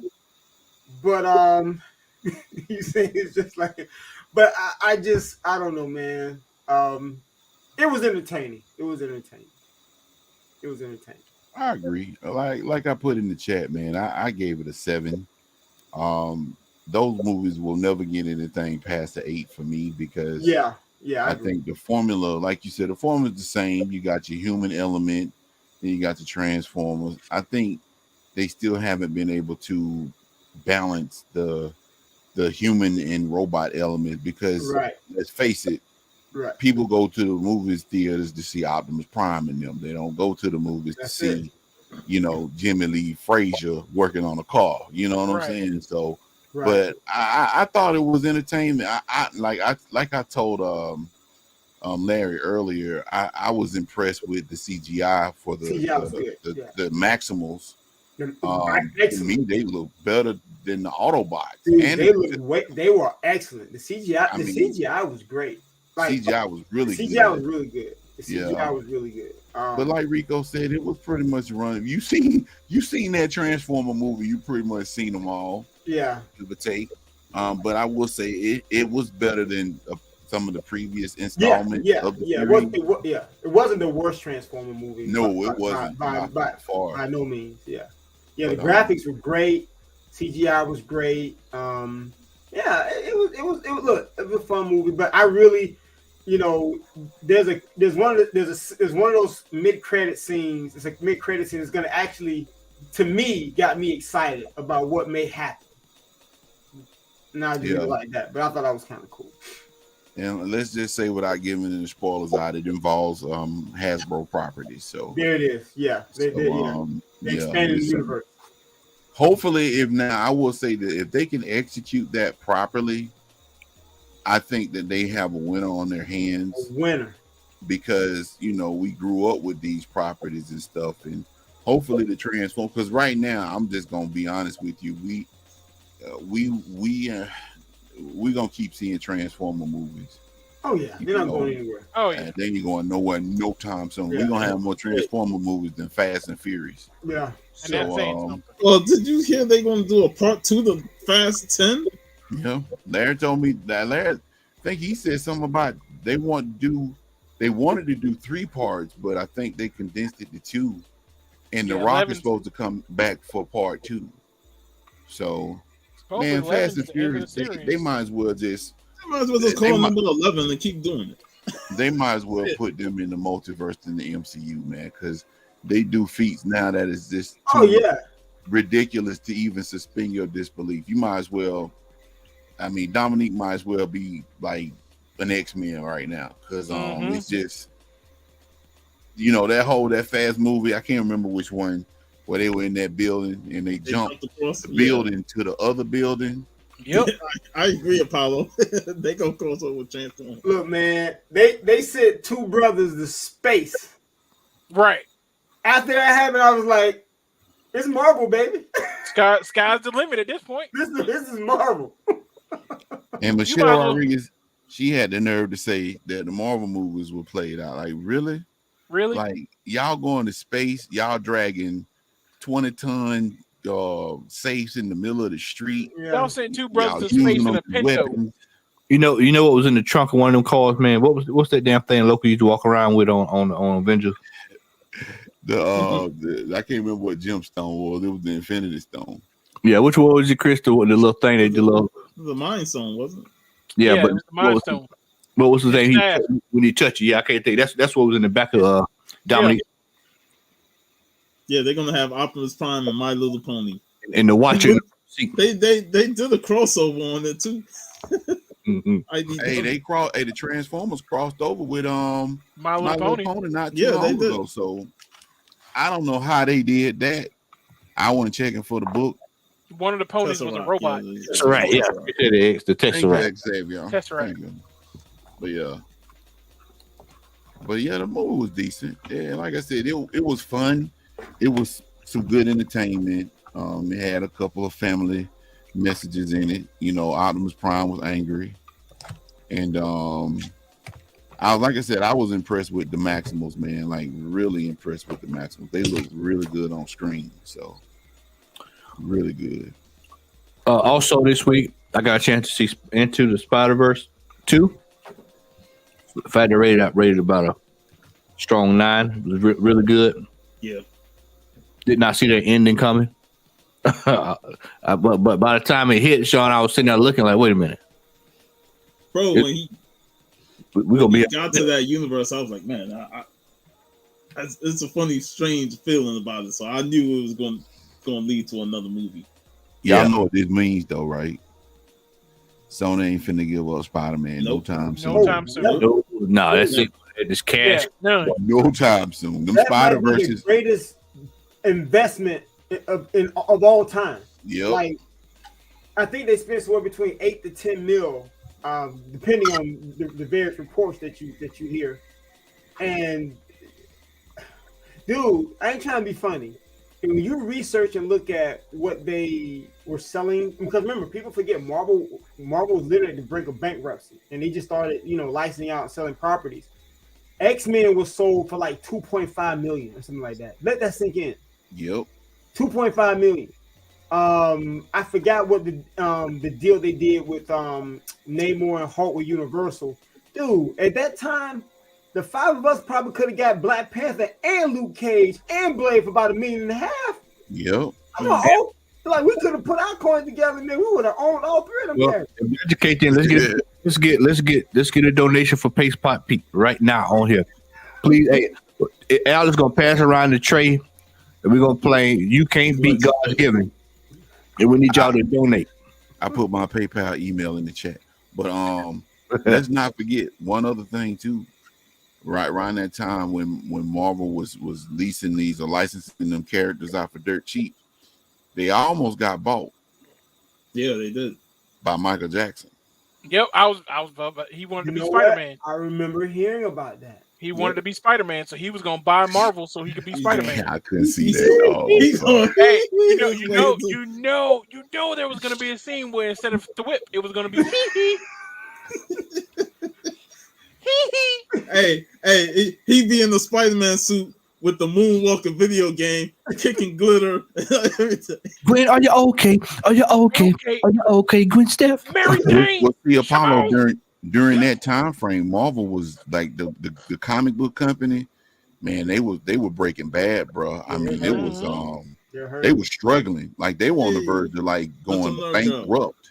So they had to do what they could, man, to try to stay afloat. So when they started licensing out them characters and stuff, they were like they couldn't negotiate. What could they do? Yeah, right. You broke. I mean, that's just like somebody homeless saying, "Hey, man, could you buy me some Red Lobster?" Like, no, son, you about to get the hardest biscuits if you hungry, because that's what I can give you.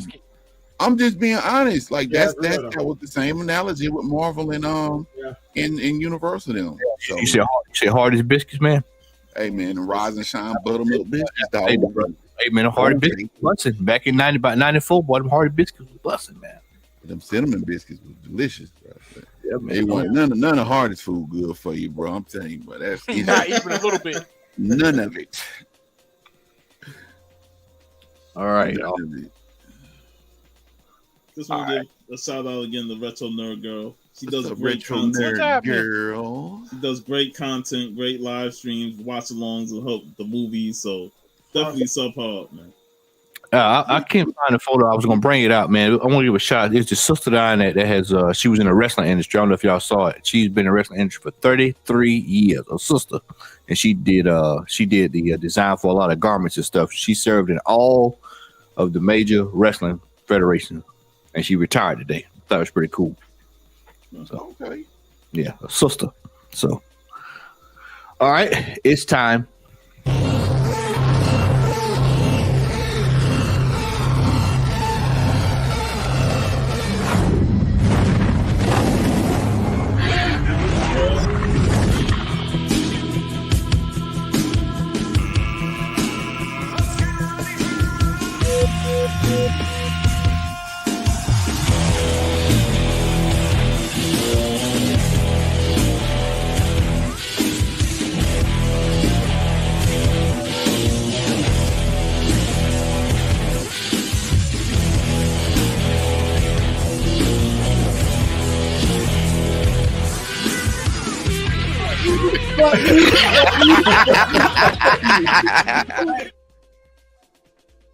All right, all right. It is the main event of the evening.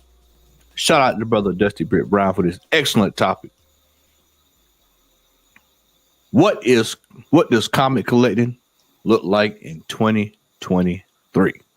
We kind of touched around with it earlier tonight on our You Must Be Out Your Damn Mind segment. If you just joined us, go back and watch that tomorrow and enjoy yourself. That was world class tonight. But the question beckons. What does collecting look like in 2023? Well, I guess it would almost be what type of collector are you in 2023? Because you got collectors that speculate day in, day out. You've got the old school collectors like me and Rico. We go find the Dead Sea Scrolls. I mean, you got collectors like Puff. You got collectors like Chris, Al. So fellas, let's open the floor, man. Chris, we'll start with you, brother. oh no, I'm going last. Oh shit! Oh, he wants to close out. I've been thinking about this one. Oh, You so want to trying to get some stuff off you. Chris, I want to get a benediction. Hey man, unload the clip tonight, man. All right. I'll go first because I'm gonna keep mine short and simple. Like for me personally, collecting in 2023, my collecting habits changed to just collecting what I want to collect and putting the focus on books that I'm aiming for. Like on Instagram and even YouTube, people used to put out like comic book wish lists for what they want to get this in the year. And some people, they collect half the wish list, and some people get everything that they got or they want off the wish list. So it's just basically for me what I want to get and what I'm aiming to get. Now I normally don't do wish lists, but I usually when I go out, I know what I want to pick up. And last week when I went to the Ybor City last day at the warehouse, they had a lot of Black Panther books that I needed, so I picked up a lot of those to complete that run, to build on that, and some Conan books that I was missing, Savage Swords, and just getting books that I want to get the fill runs. And I don't really go based off of no spec stuff. If I find a book and it's cheap and it's a book that's usually on the spec list, I'm like, I might cop it and then sell it at a later date, because hey, I get it for cheap, sell it for high. That's how it normally goes. But I just collect what I want to collect, and I keep it to the point where I don't get outrageous with my spending. And a lot of people spend a lot of money, and then they end up like, shit, half the books I don't even want. And I used to do that. I buy a lot of books, and then when you really look at it, I'm like, man, I really don't need this book. Why I spent money on it? So I just kind of last few years, I've just been weeding out what I don't want and just focusing on what I want. And for me, that's been a good thing for 2023 collecting for my standards. For me, I basically, as y'all know, I kind of laid off a lot of modern stuff, man, and it's pretty much old, solid gold and silver for me, man. I realized where a lot of my money was going, and I just would decide I put it into something a little bit better. Plus, I like a lot of the vintage books and stuff, as you all know. And one thing with that I learned is that you got to learn how to be patient when you buy golden age books. If you ain't patient buying golden age books, bro, you will go broke. Man, I'm a collector geek, man, because I don't know how you do it, bro. Because I don't have the money. Did you see that Crown Comics 3? Yeah, I saw 7.5 pedigree, bro. And I love Al. I've been on the show. The dude acting like he was I knew you saw it. I was like, 7.5 pedigree. And then he said first of all, he paid $800. Now, that's a steal. I don't know when. Yeah. I don't know when he paid $800. I need to reach out to him and ask him. So Al, if you hear me, circa 89. The circa 1989. Because, but what had me on the floor was he was like, you can still get it at a good price. Dude, I know someone that bought want to say a 4.5 or a 5 recently, and he paid almost $3,000. Yeah. Just recently. So that is, it isn't. He was right. It is a undervalued book, but it's not an undervalued book for people that know the book. Yeah. It's like you were saying, Matt, when you start collecting Golden Age, the thing about Golden Age is you don't really have a problem until you start realizing, oh my goodness, this book that I thought a lot of people didn't really know about, they know about, because it's hard enough as is to find certain books. And as soon as it's kind of like Jumbo Comics 69, which is the first credited work of Matt Baker. That book you could have got raw a few years ago, a couple $100, and that was only a couple $100 then because people just looked at it as a Golden Age cover, a book. Once the news came out and people understood this historical significance of that book, $3,000 book now in a 3.0 or a 2.5. So I agree with Matt, man. It's like, man, I'm sorry for cutting you off, man, but you're fine, man. You're in line.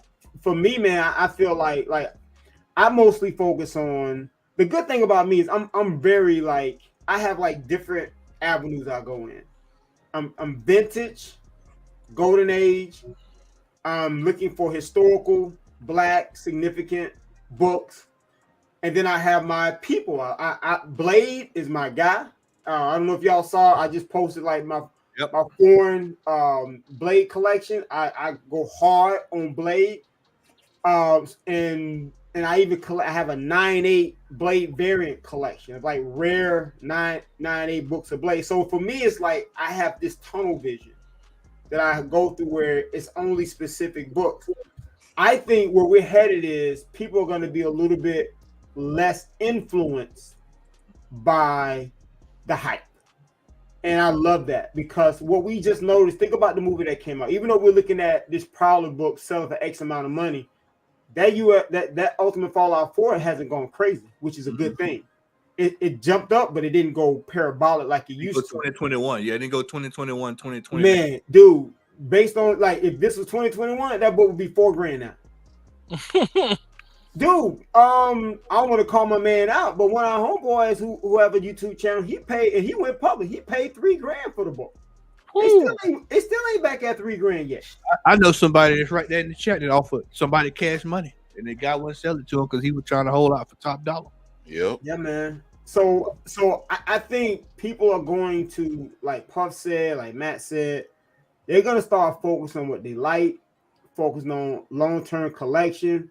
I remember Al saying earlier how he loves to collect X-Men. He's people are gonna start finding those books they love and going out, because I think in about another 5 to 10 years, I think we're going to start seeing, as more people come into the hobby, you're going to start seeing now a significant increase in some of these books.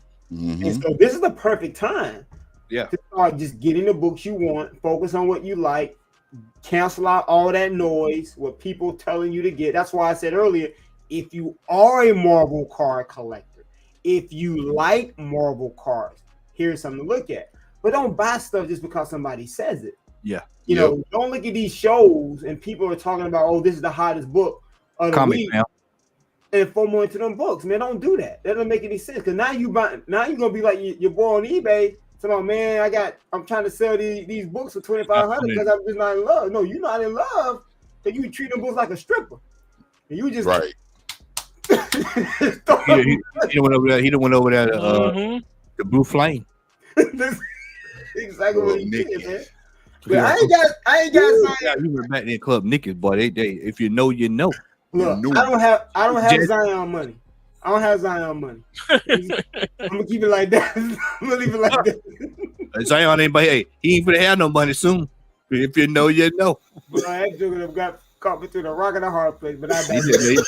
He got caught between the hard place. All right, boy. I digress. Yeah, but no, you're right, man. You know, when one of the things about collecting is if you collect properly, you collect the way that you like to collect, man. There's no better feeling than going to your collection, being satisfied with the stuff that you have in your collection. Right on. No better feeling. You can go look and say, you know what? I'm happy, man. Nothing sucks worse because we've all done it. You bought books. I got 2 boxes sitting back there right now. Like, why the fuck did I buy this?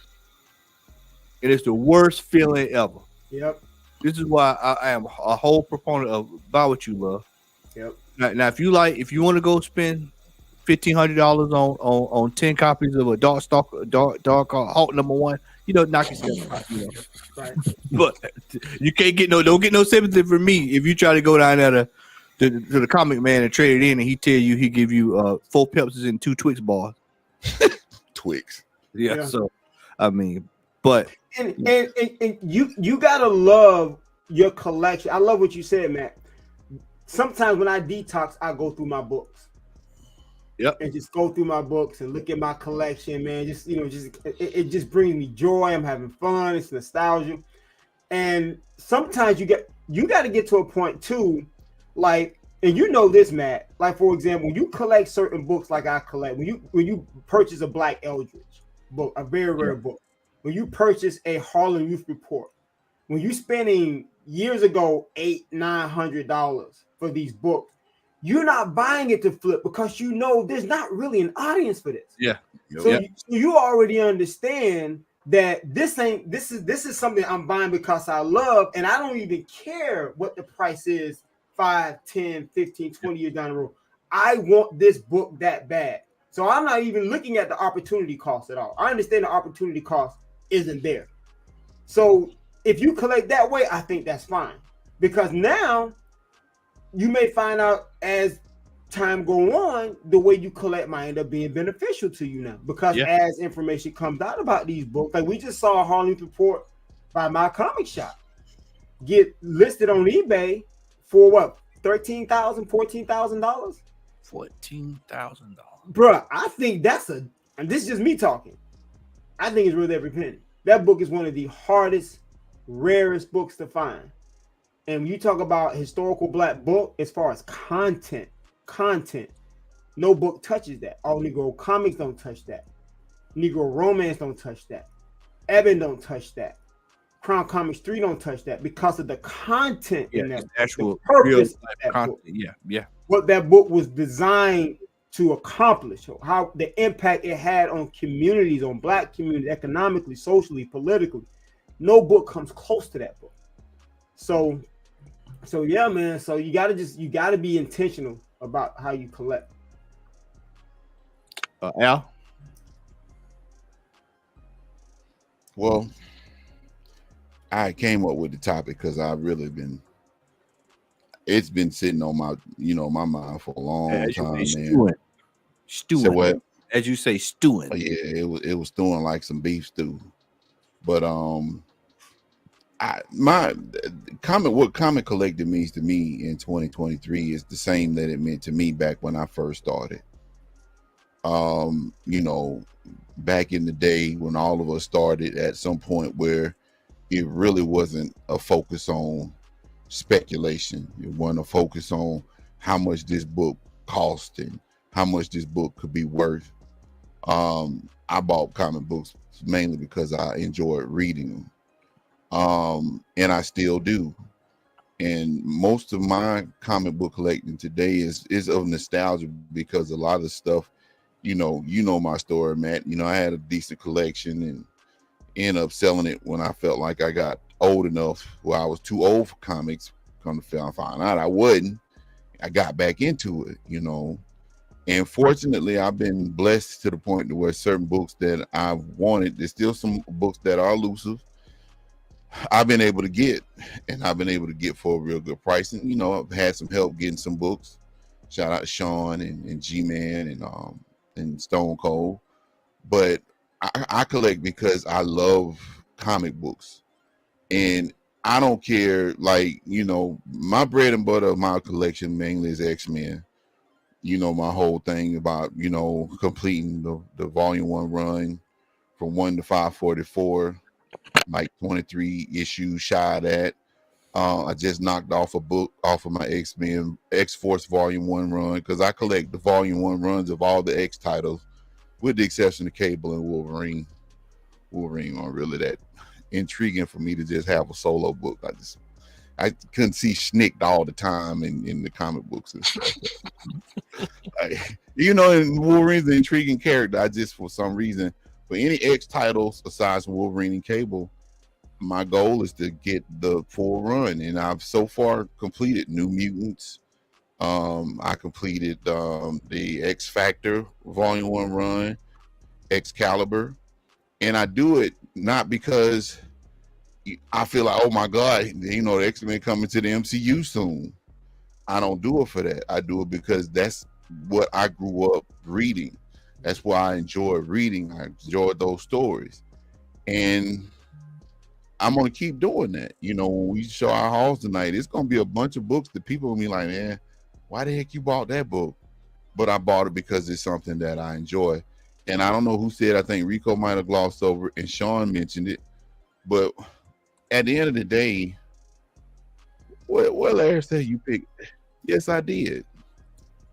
Hey, man, leave me alone, Larry. Ain't nobody studying you, man. You should be on the panel trying to debate me on this. But yeah. But at the end of the day, man, you collect what you love. If you're the type of person because I'm gonna be honest with you, man, if you were one of them type of collectors that remained or kept your ear to Whatnot and to eBay and to YouTube and Instagram and all the influencers, man, you go crazy. Yep. You probably go broke trying to get every little thing that people are gonna say is gonna be this book. It's gonna be the hottest book in the next month or the next week or the next 2 years or whatnot. I collect what I like, and right now, aside from X-Men, we talked about rabbit holes last week. Rabbit holes are a dangerous thing when it comes to comic books and stuff. And I started, at one point, I'm a huge Godzilla fan, so I collected the Godzilla series for Marvel, Shogun Warriors, all them books from the 70s and stuff.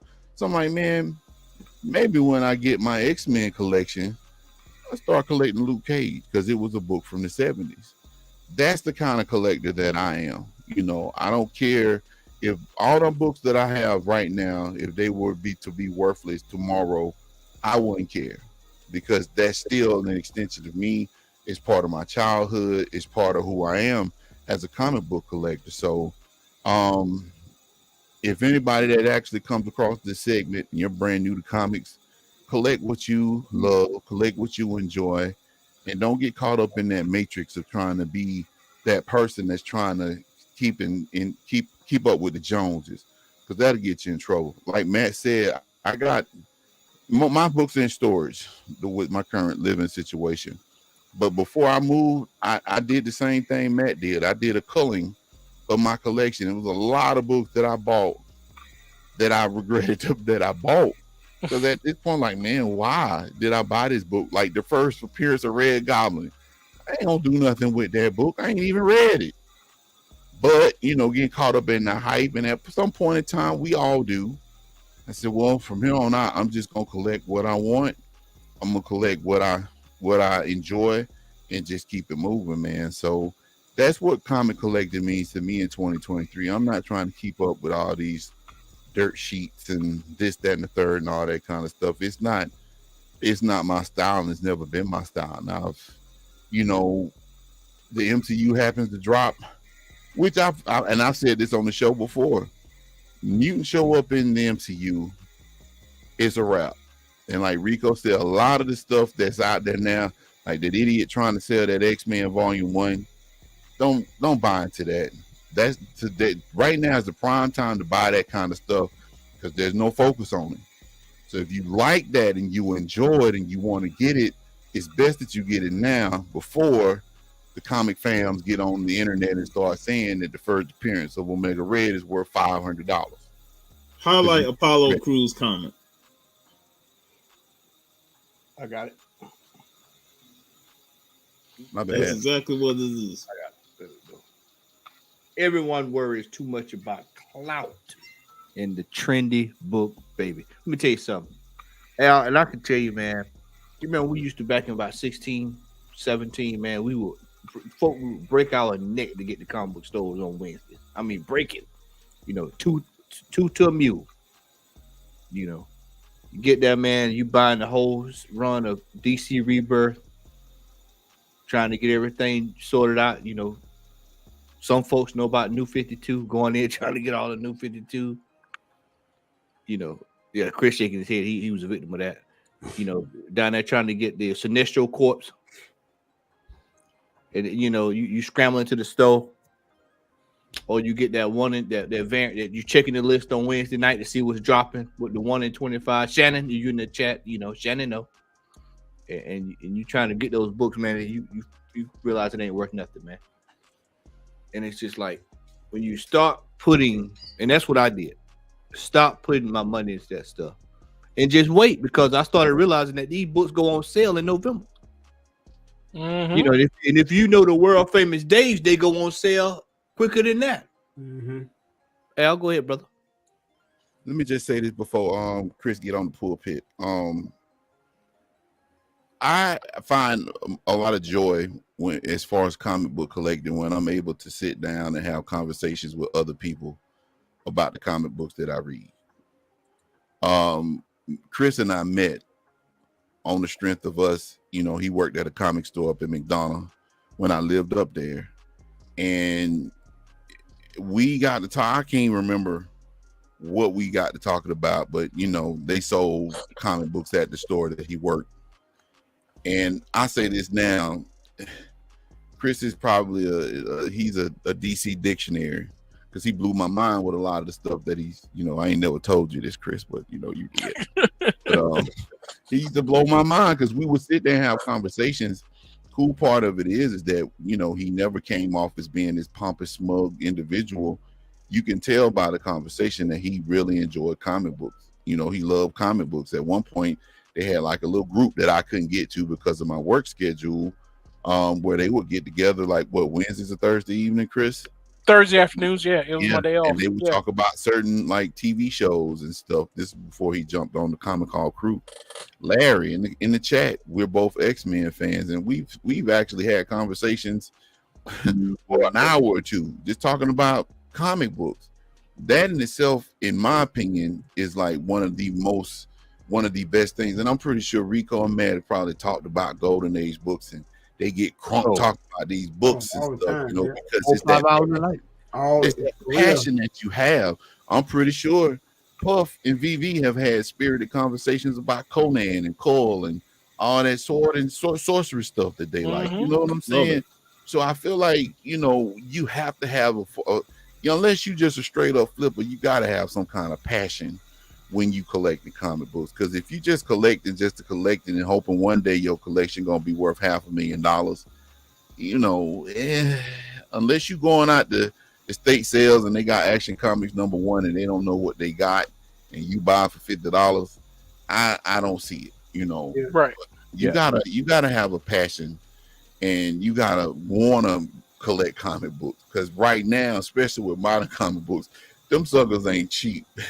$4, $5, $6, and I still collect modern comic books in addition to the stuff that I, you know, some of the Silver Age X-Men, you know, copy. And that's because we're readers. Yeah, right. We still want to read, you know, stories. Right. Don't be like this dude. Man, I damn near just spit out Well, my you know drink, what? man. I felt you were gonna bring that joker up, man. Bringing him back. You get him twice. If I could pause it, I'll let y'all look at some of them books behind him. Just y'all can see it.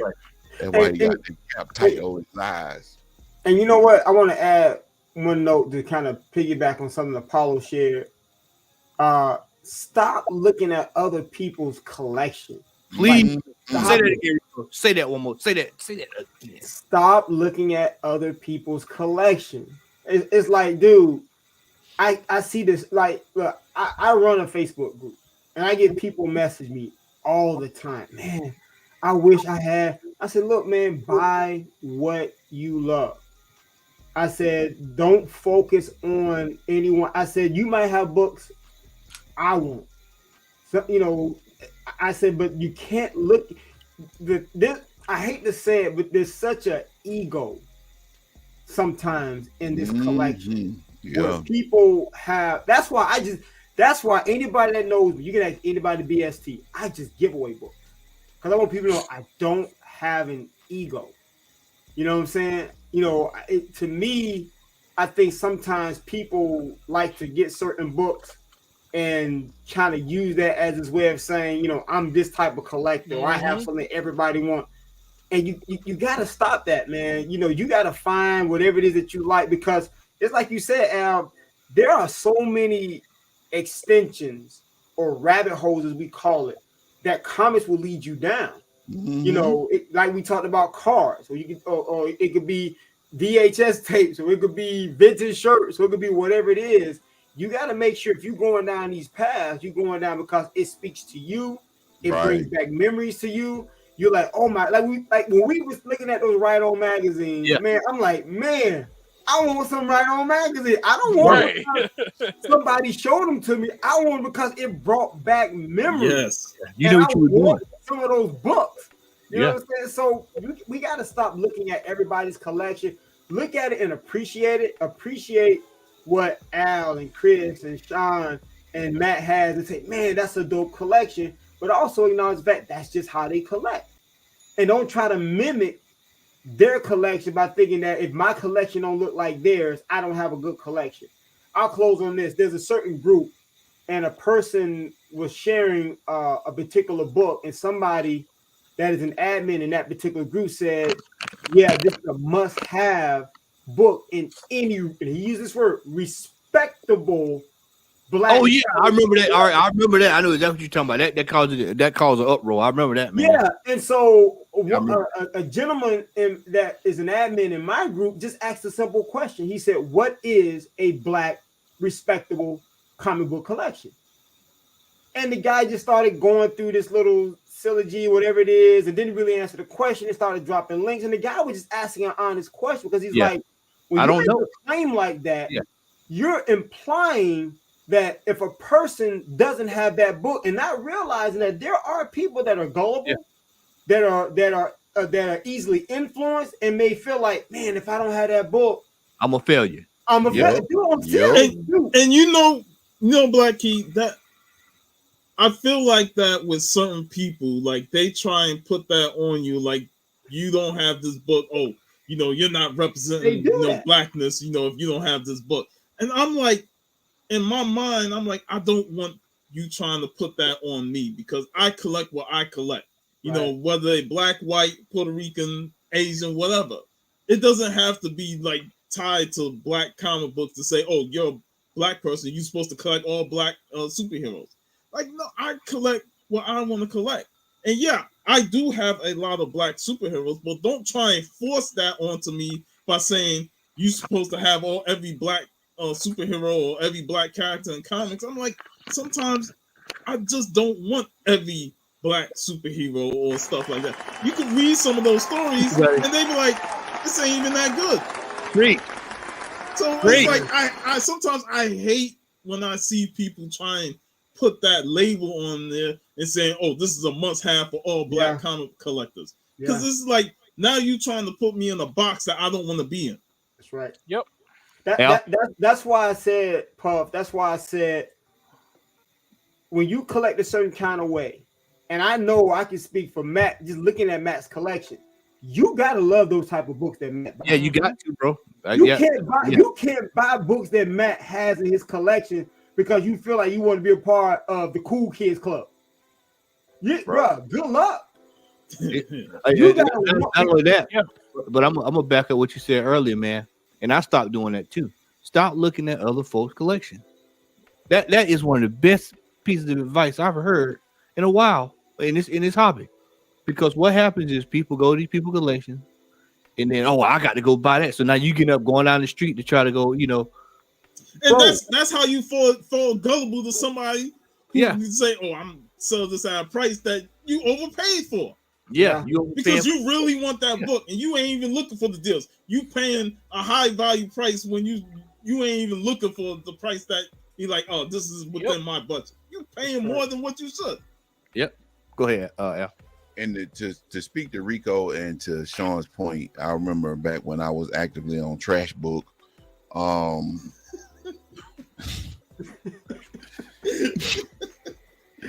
I got that one kind of late. My bad. I'm a little slow tonight. I'm sorry. I don't like Facebook. Man, I despise Facebook.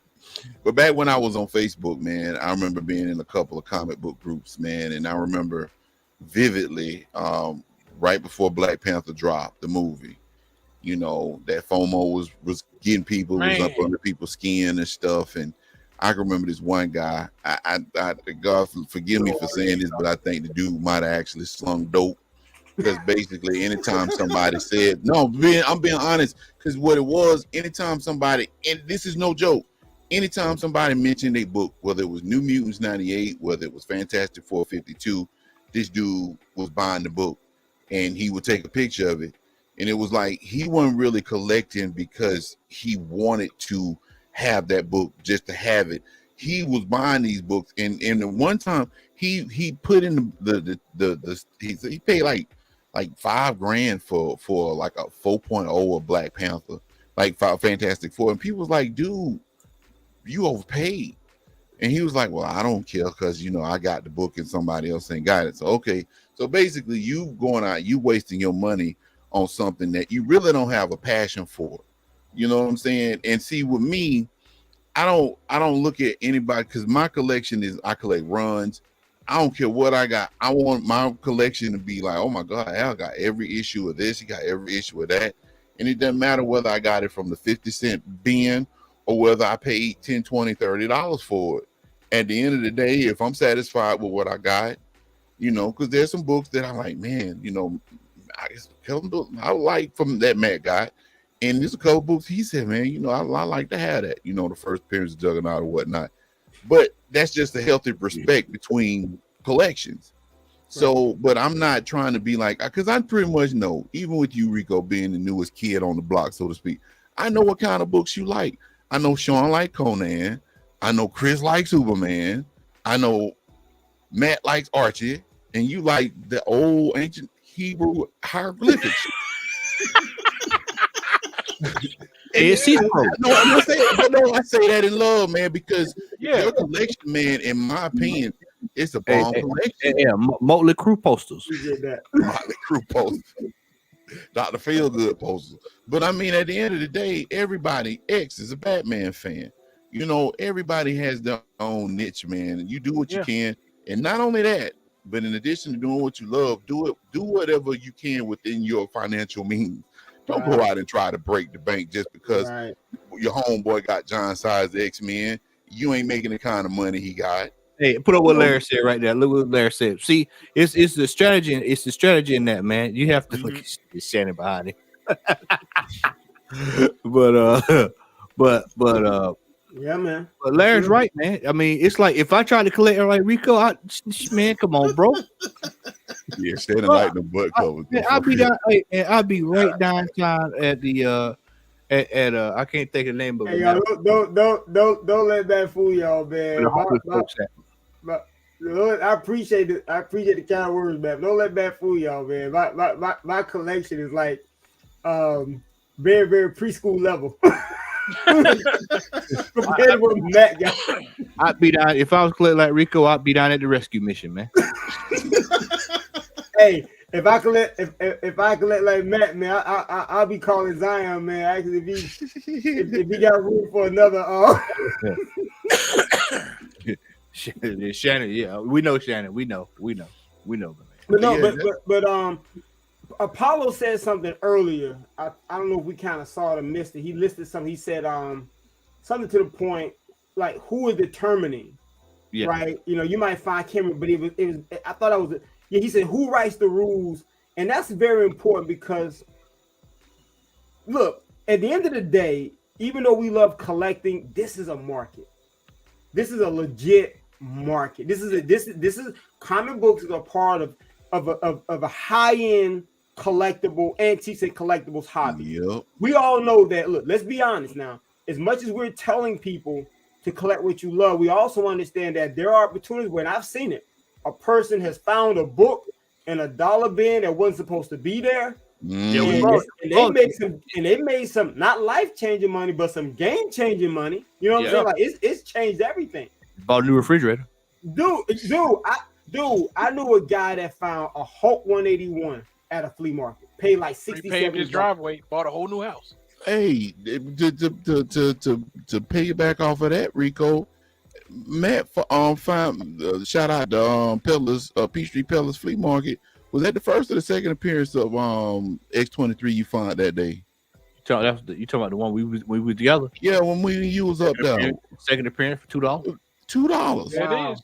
I bought a X-Men 266 first appearance per Gambit. $2. Werewolf by Peachtree Pellets is a gold mine. Werewolf by Night, $32, $10. You can catch somebody And slipping. so when Apollo is asking who's writing these rules, we got to realize we're in a market, and a market ain't nothing but a people.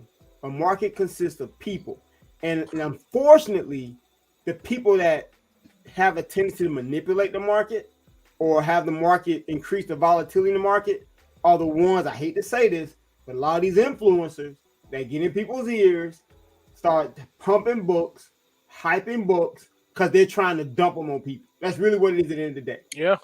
They're trying to dump these books on people. We've seen it with a lot of these YouTube influencers, like these comic book influencers. We've seen it. We've seen it with Acetate Gate. Yeah, we've seen the shadows, what goes on in the shadows. Yeah, we've seen it. And so those are the ones that are quote unquote writing it. But if we don't pay attention to it and we stay focused on just the hobby or focus on what you want to collect, then that stuff is eventually going to just fall by the wayside. No one's going to, people are going to stop even paying attention to that stuff. It's like Rico said, if you keep that tunnel vision and you do what you need to do. I'm telling you, man, it's quite liberating when you cut out some stuff and you focus on what you want to focus on. Then it makes your life a whole lot easier. Al, I'm gonna say this, and I'm gonna let Chris get the flow. Yeah, he ready to roll. Ready to roll. I got books in my collection. I got Silver Age X-Men, but I got Image comic books, man, that ain't worth nothing to nobody. Gen 13. Profit. Hey, bro, but Gen 13 was something that I liked through Image Comics. Bro, I'm not ashamed to say this. I got Youngblood in my collection. Avoid the falls, baby. I got Savage Dragon. I've watched the I'm anime. a huge dragon. Me and Sean get Savage Dragon. We collect Savage Dragon. Yeah, you're right. Yep. So I mean, you can't. I mean, I like Richie Rich. I used to collect the Richie Rich Digest when I used to go to shout out to Piggly Wiggly with my mom, and I used to get the Richie Rich Digest, and that stuck with me. So when I got back into comic books, I started collecting Richie Rich comic books. You do what you love, do it in what you can do it in your capacity. Don't try to be like everybody else, and don't be checking for other people's comic book collections, trying to make their comic book collection yours. Like if I can find more of these, I'm scooping them up because that's childhood right here, Alvin and the Chipmunks. Yeah, I love the Chipmunks. Yep, like me and Jace, man, we collect Metal Gear. Yep. We get medical when we see the Metal Gear comics, we pick them up. Sonic the Hedgehog comics, All right, Chris, floor is yours, brother. All right then. I'm gonna start this by saying, when you watch this episode, don't come at me unless you're ready. Mm-hmm. Good Lord. I'm gonna go ahead and put that out there. I tell people this all the time. When it comes to comic books, don't come at me unless you're ready. Just because you in the comment section talking about whatever don't make you a comic book, doesn't mean you have comic book knowledge. Smartphones make everybody a genius. So don't come at me unless you're ready. Al has said it, Sean has said it, Rico has said it, Matt has said it. What does comic collecting look like in 2023? And the ultimate reality is that comic book collecting in 2023, when you take away all the FOMO and the BS and the media, it really boils down to comic book collecting in 2023 is whatever it is that you like. And ultimately, that is what comic book collecting has always been. No matter how you look at it. Whether you started in the 80s, the 70s, the 90s, the aughts, as they call it, the 2000s, whatever. Comic book collecting has always been whatever it is that you like. If you got into comic book collecting in order to flip money, that's cool because that's what you like. You like money. There ain't nothing wrong with that. But for the rest of us that ain't in it for the dollar bill, a lot of what comic book collecting has become because of people like you is this. This is the Free Comic Book Day Marvel Voices #1 issue. And I say comic book collecting has become this because this Free Comic Book Day comic has one new story. All the rest of the stories in it, even the introduction in it, were reprints from 2022. It's nothing new. That's my point. Just in case any of those might have missed it. It's nothing new. There ain't nothing new under the sun. Every comic book that comes out to you that you think is the hit, new, whatever comic book, it ain't new, son. Let me get you to understand that. The new Wolverine, the new X-Men, the new Captain America, whatever the title may be, whether it's the new Superman, the new Batman, whatever, it's not new. They not gonna tell you a story that you ain't read yet or that you haven't heard from someone. Recycled. It is recycled. So stop looking at comic books as a way to put your kids through college and start looking at comic books as a way to find something that you actually enjoy. Because that's what it boils down to. Comic book collecting in 2023 is nothing more than you finding what you actually like, what you enjoy, what you want to read, what you want to spend your money on. It ain't about how much money you can get on the far end of it 20 years from now. They ain't Beanie Babies. What do you like reading? What do you like looking at? What do you enjoy? That's what comic book collecting in 2023 has become. It is a medium by which we find ourselves. Because you can look at everybody on this panel and every one of them will tell you that at some point in time, walking into a comic book store and buying a comic book, no matter whether it was Transformers #1, X-Men '98, Superman #36, Archie #7, you found a comic that touched you, that made you realize that you weren't alone in this world.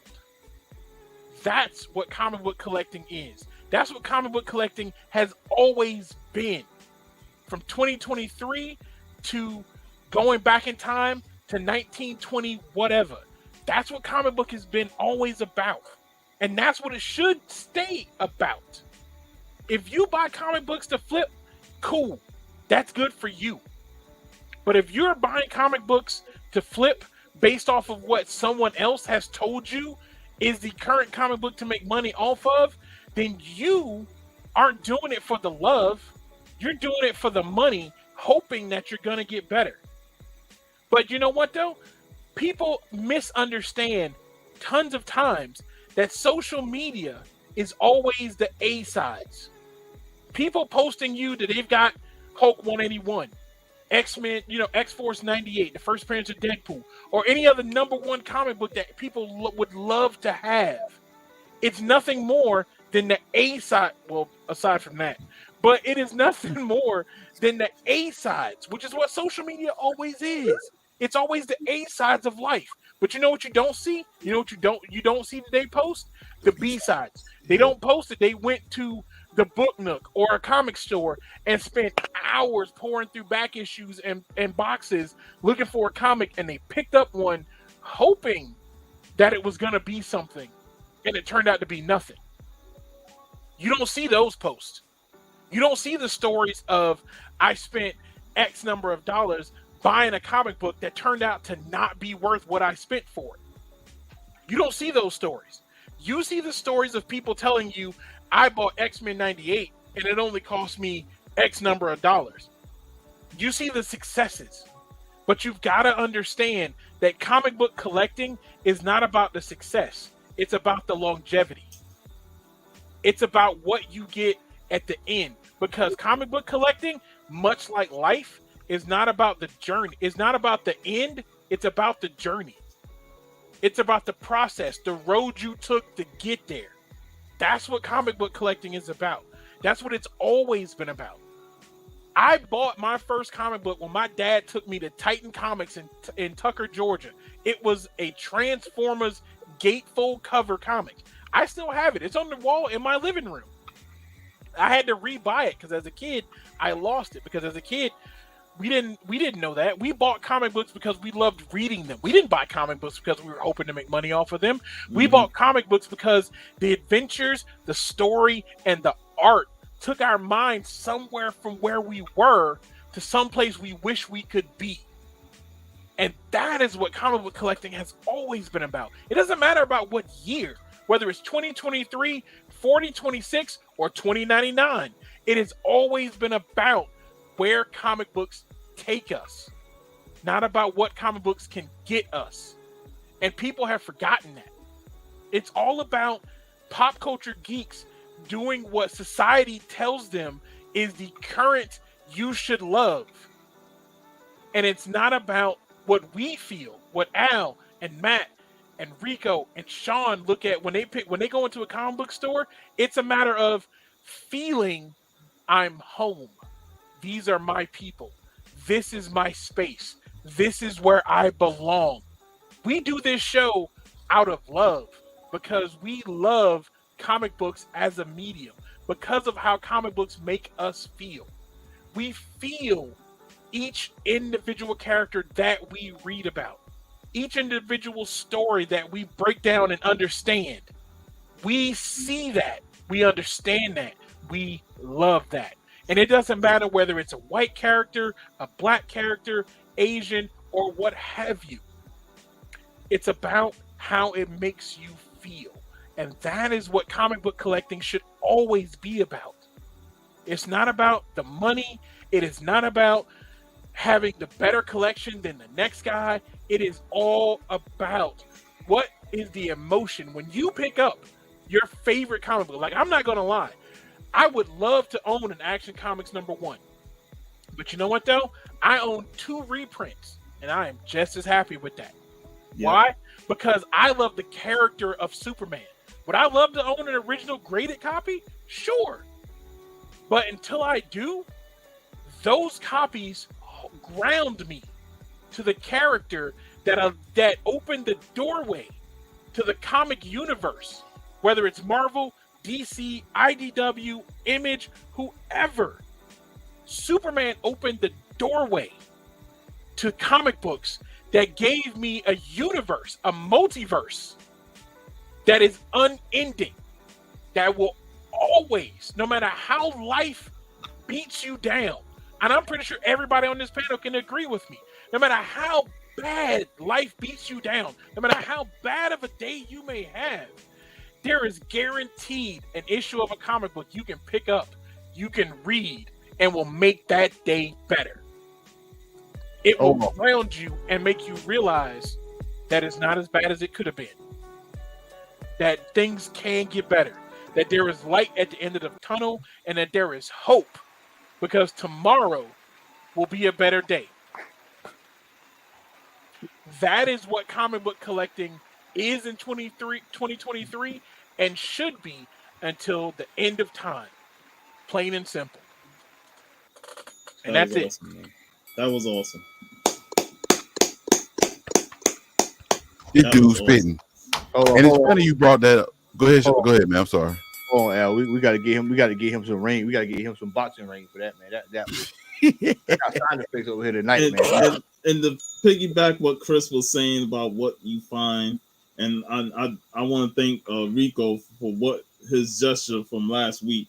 When I found this for 15, man, it was like, wow, you don't see this like for that price. And I was like questioning the dude, and they're like, hey, you found it for 15. That's the price you're gonna get it for.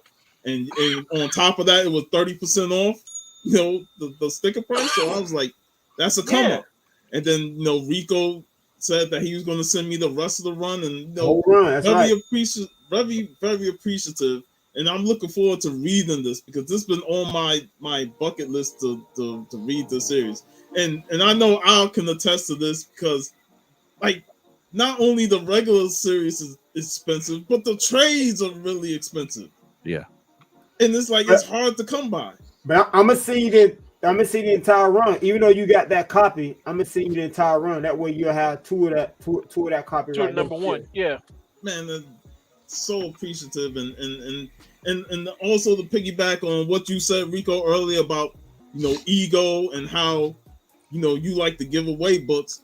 That defines some people in the community, and especially Stone Cold Steve, because oh my god, he is he gave away big books. I'm talking Hulk 181 and other big key books, because he always felt that he ain't had that type of ego. Like, hey, somebody needed, I'm just gonna A-OK to him.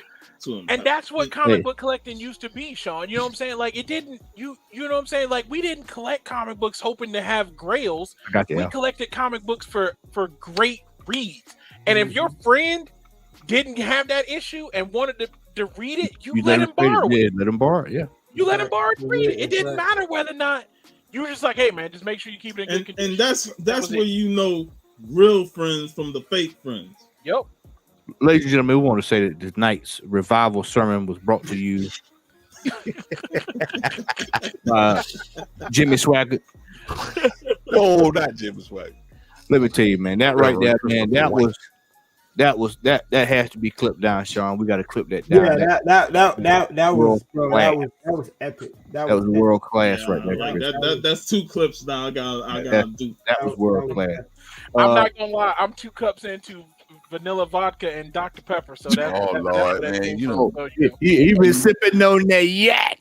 On that goose. Put that yak back. Get that goose. I've been holding that one, because when I saw when Al posted what tonight's topic was going to be, I've been thinking about it ever since, because like it was a great little kind of moment, because I just gotten done reading the Marvel Voices #1 when Al sent it in the chat saying what tonight's topic was going to be, and I was just like, this is exactly what comic book collecting is. I got one new story in a free comic book comic, and then the rest of the book was all reprinted from last year, on top of the fact that it was on that shitty ass Marvel paper.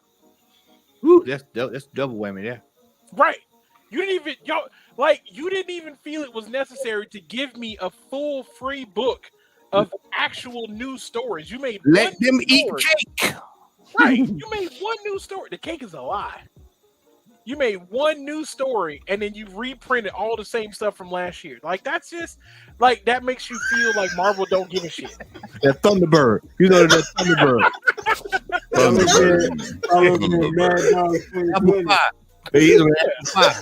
So yeah, I've been thinking about this for a couple of days. I've been waiting.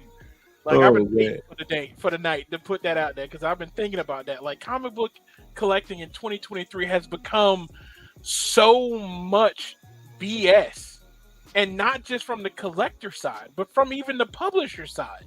You know, look at Marvel, and it's like, hey, we're doing Marvel and DC. There's like, hey, we're doing this huge universe crossing event. There's only 4 books for this event, and there are 60 tie-ins.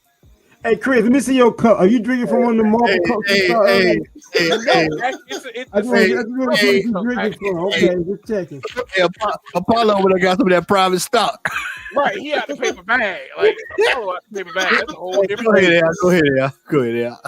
And let me just add this one thing to it. One thing that I've seen, and I think it's a good type of influence. The first time that we had Rico on the show, and Rico, I just want to say I'm glad that you are a panelist on the show now, because you bring a lot to the show, as with everybody else. We love you, brother. Yeah, man. But one thing I say, and this is a phrasing of a Bible verse: iron sharpens iron. That's it. And a lot of times, man, like when Rico actually came on the show and showed all his books, I joke, I'm impressed and I respect his collection, but I will say he's actually motivated me to look for some of these books, not because this is the next big thing, but because it's like, wow, I wouldn't mind having that in my collection. You know what I'm saying? And it's the same with Matt. Matt got into the golden age stuff. I'm like, okay, I'm a huge fan of Captain Marvel. Larry, if you in the chat, The real Captain Marvel. is the real Captain Marvel, Damn. not Carol Danvers. I know you about to say something, so just go ahead and type it up. But one of my goals is to collect Golden Age, and I was influenced by Matt to do that. But that character has always been a favorite character of mine. So there's nothing wrong with being influenced by people. Again, as long as you ain't trying to take what they got and mimic their collection, unless that is your passion. That's your passion, then go for it. But just to be in a position to where you can be influenced by others, it's cool. So it's like I just go ahead, man. I was gonna say, go ahead, finish. Go ahead, finish. I might be a little bit. Well, basically, all I was gonna say is that there's a lot of aspects and facets of comic book collecting, and like I said, like we said, the key things is do what you love, do what you enjoy. Don't try to be nobody else, and do what you can afford. Don't be the guy who goes into the store and tries to buy every book you see on the wall. Don't be that guy.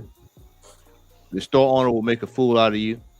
Let me tell you a quick story. So me and Al was at the last comic show here in Macon, and I was digging in a long box. And quite frankly, if the guy who watching this hears this story, I really don't care. But here's what it is: reading Rainbow time, y'all. And so I'm sitting there digging through some books, and this one guy, this one particular guy, he buys all of these big time books. He big time, and then he likes to flip them. He'll buy them and flip them real quick, And so this guy, Al started to laugh. He know what I'm talking about. And so this particular guy here went to a vendor, and so he proceeded to try to trade these books because he wants to try to flip books left and right. Doesn't really have a soul in the game, as I would say. Doesn't have a soul. And so he gets there, and so the store owner, they're going through the books pricing, and he said, "Oh my God, that book's dropped like that?" And the guy said, "Yeah, man, it's dropped."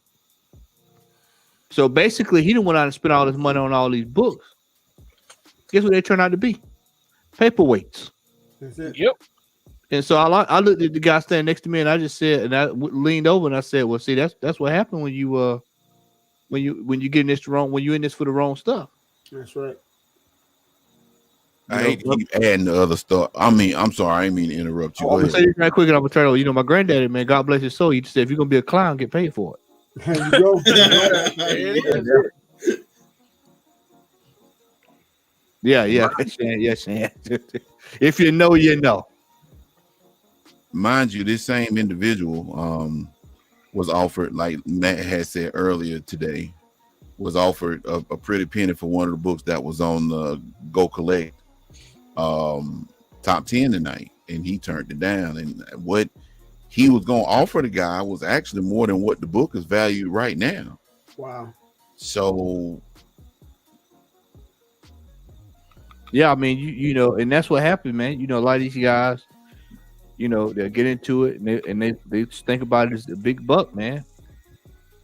And it's like you end up. That's a dangerous game, man. That's a dangerous game to play. Mm-hmm. Especially if you don't know. I'm a for certain type of buyer. So if I'm buying something and I know it's worth something, I know for a fact it's gonna be worth something. Yeah. To add something Al said, exposure can be good though. I started my IG page because when I actually started collecting a lot of historical Black books with my two youngest daughters. So it was actually something that I was doing with my kids. It was my when I was a kid, I would read comics, but I wasn't really collecting because I was like, I was like the head of my house when I was like 12. So I was working at age 12, paying bills in the house. So I felt guilty spending 50 cents on a comic book when I knew I could be helping out my mom. You know what I'm saying? So when I got older and I started kind of getting into my field, yada, yada, yada, had kids, I would get them into comics because I loved it, but I still wasn't buying comics for me. I was buying them for my kids. Mm-hmm. And so my middle daughter has just completely fell in love with comics. So one day on, I think Father's Day, my middle daughter, this was years ago, she bought me a Luke Cage comic book. And actually bought me a Luke Cage comic, and she bought me a Luke Cage graphic novel. Because she knew back then that I really was about two characters, Luke Cage and Blade. Those are my two favorite characters. That actually got me back collecting. Was my daughter buying her dad a book because I got her into comics. She fell in love with comics, and she wanted to give that experience back to me. Nice.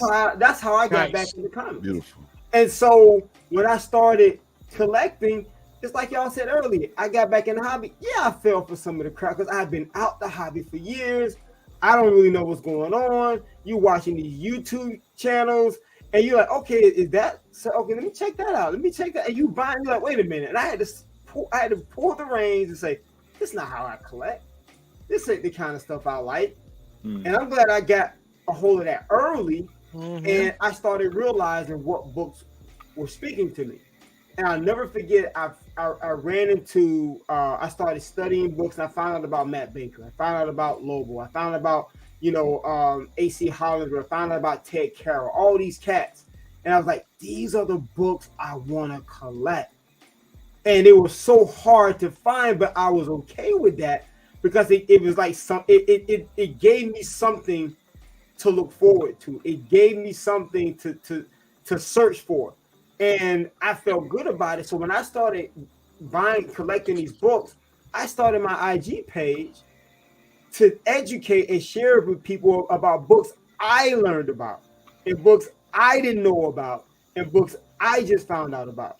And so, I'm so grateful that people have ingratiated themselves with my Instagram page, and I get some amazing people reach out to me and ask me questions. But I always tell them, I'm like, look, man, the same thing we're saying now. I say, collect what you love. But what Al said is important. Sometimes we don't know what's out there until Matt shows me a book, Al shows me a book, Chris shows me a book. You know what I'm saying? Puff shows me a book. If I don't know what's out there, and I don't even know what I might be in love with, I don't know what I might end up connecting with. With one of the greatest things one of the many, many, many, many things that the good Reverend Doctor just shared in his sermon, he talked about how what he was really talking about is how these books connect with the human experience. Right. How these books, a person asked me, he said, why do you love Blade so much? I said, no character explains the human condition better than Blade. This idea that I'm a person torn between my pleasure, my thirst, the thing that we deal with as men every single day, the lust of the flesh, and the thing but saying, no, I have to get beyond that pleasure, that thirst, and try to do the right thing. It's a constant tearing between the flesh and the spirit. Rico dropping red pill knowledge tonight, y'all. No, but seriously, and that's why I always fell in love with Blade, because I felt like even when I first read that first book and I started getting to the Tomb of Dracula series and to get into the Bart series, I'm like, this book explains this character explains the human condition. Yeah.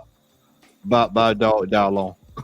Hey man, this ain't the topic of the show, dog. We talking about comic books. Okay, and there's a lot of characters that do that. Whether it's Blade or Wolverine or Superman. Yeah. And a lot of times, media can influence you with the movies and TV shows. Like some people can fall in love with comic books based on the movie or based on watching the cartoons. Like Batman the animated series was huge. Yeah. When it first came out, and it followed the template of the movie and actually added onto it to make you like, man, now I want to start reading some Batman comics. Right. And around that time, you had Nightfall that happened. So that's when I really started buying Batman comics during the whole Bane saga. Right. And Spider-Man and X-Men popped off, and X-Men was like huge already in the 80s, but by the 90s when that cartoon series came out, it was a wrap. Forget about that X-Men theme, like you felt like you was part of that universe. Right. The guitar riff was the shit. One of the that's right, shout out to the Godfather. One of the things that I want to piggyback on what Puff said, I'm gonna turn over to you, Al, is what he just said, about how media influences, and we saw this within the last 2 years with the MCU, or the last four years, in all actuality. Remember we would see these books, and all of a sudden they would Sky just go to the moon, and we be see her wondering like, man, why is this book, why is the first appearance of Frogman $4,000.63? And you would see people buying these books. They would buy these books in the hundreds of hundreds. Go ahead, Sean. But you know what though? Back in the days when you had those movies and when you had those cartoons, nobody was thinking about the value of these comics. Yeah. When I went and started digging for books, and when I was reading comics, it was just based on the love of the characters, and it was based on what the stories was telling me. Yep. And the thing that helped build my collecting hobby was when you read the stories and they give you those little editorial box that says happened in this issue. Already putting in my mind, like, okay, I need that issue to add to this story. So I already know what I'm looking for when I'm going to the comic shop. It builds onto my collecting hobby and how to dig for comic books. So that was the beauty of what those movies and cartoons did. It wasn't about the value of the books. Like, we didn't even look in the Wizard magazine all the time. And yeah, I loved the value list that they had in the back of the magazines. But you didn't care back then. Yeah, we didn't care. You just looked at the list and you said, "Oh, this is the first appearance," and that's how I got to know. That's what you do. Go find the characters' first appearances. Through the Wizard magazines and say cameo first and stuff like that. So you already have a preconceived notion of what books that you can actually go out and try and look for. Yeah. That was the beauty of what the media said. All right. I want to say one last thing, man. There's a gentleman, and this is why I think this has been a great conversation. There's a guy I love to follow on IG who has an amazing collection. But not only does he have an amazing collection, he absolutely loves comics. And you read his post, and the only reason I'm not sharing who it is, because you'll see why, because it's something very important that I want to add to this. When you read his post, you can just hear his excitement just reading it. You can hear how much he loves the comics just reading it. Like, you can literally hear it as you're reading it. Just recently, about a couple weeks ago, he posted and said that because of something he has to deal with, he's looking at selling his entire collection. Now, that's the kind of stuff I hate, because this guy wasn't buying books to flip. This guy wasn't buying books to try because he was FOMOing in. Every single book he has in his collection, he loves. And now he even admitted that I don't want to sell, but I may have to sell. Sometimes we forget, man, that we are so blessed. I don't care if you got that Spider-Boy book, and I don't care if you have an AF-15. We are blessed to be able to buy stuff we don't need. Let's just keep it a buck. Yeah, right. Go try it. If it's $1 book or a $10,000 book, we are fortunate to buy things we don't need. That gives us joy, that gives us something. And I think when I see somebody that's not selling books because they were FOMOing in, or selling books because they were, they don't love these books. No, they're selling books they love. They're selling books that they had no intention on selling. They're selling books that they want to pass down to their children, but they're selling because they have to meet a need. That's why we got to really sit back sometimes. Like we said, like everything Chris said, man. I mean, I'm looking for a collection plate. Like what a collection plate. Like PayPal. But everything that brother said is so important for us to really just digest and take serious, because we don't realize, man, that this ain't something. This is a privilege. I'm just keep it a buck, man. This is a privilege for us to be. Dude, we're in a freaking recession. Don't let nobody fool you. Yeah. I thought about that recently, man. Don't nobody fool y'all. We're in a recession, and the dollar, the value of the dollar is doing this. Yeah. It's gonna keep doing this, and it's doing this at a rapid rate. And we're around here buying comics when we need to put gas in our car. We're around here buying comics, man, when we got we loan something else. But we doing it because, like Chris said, we need that escape.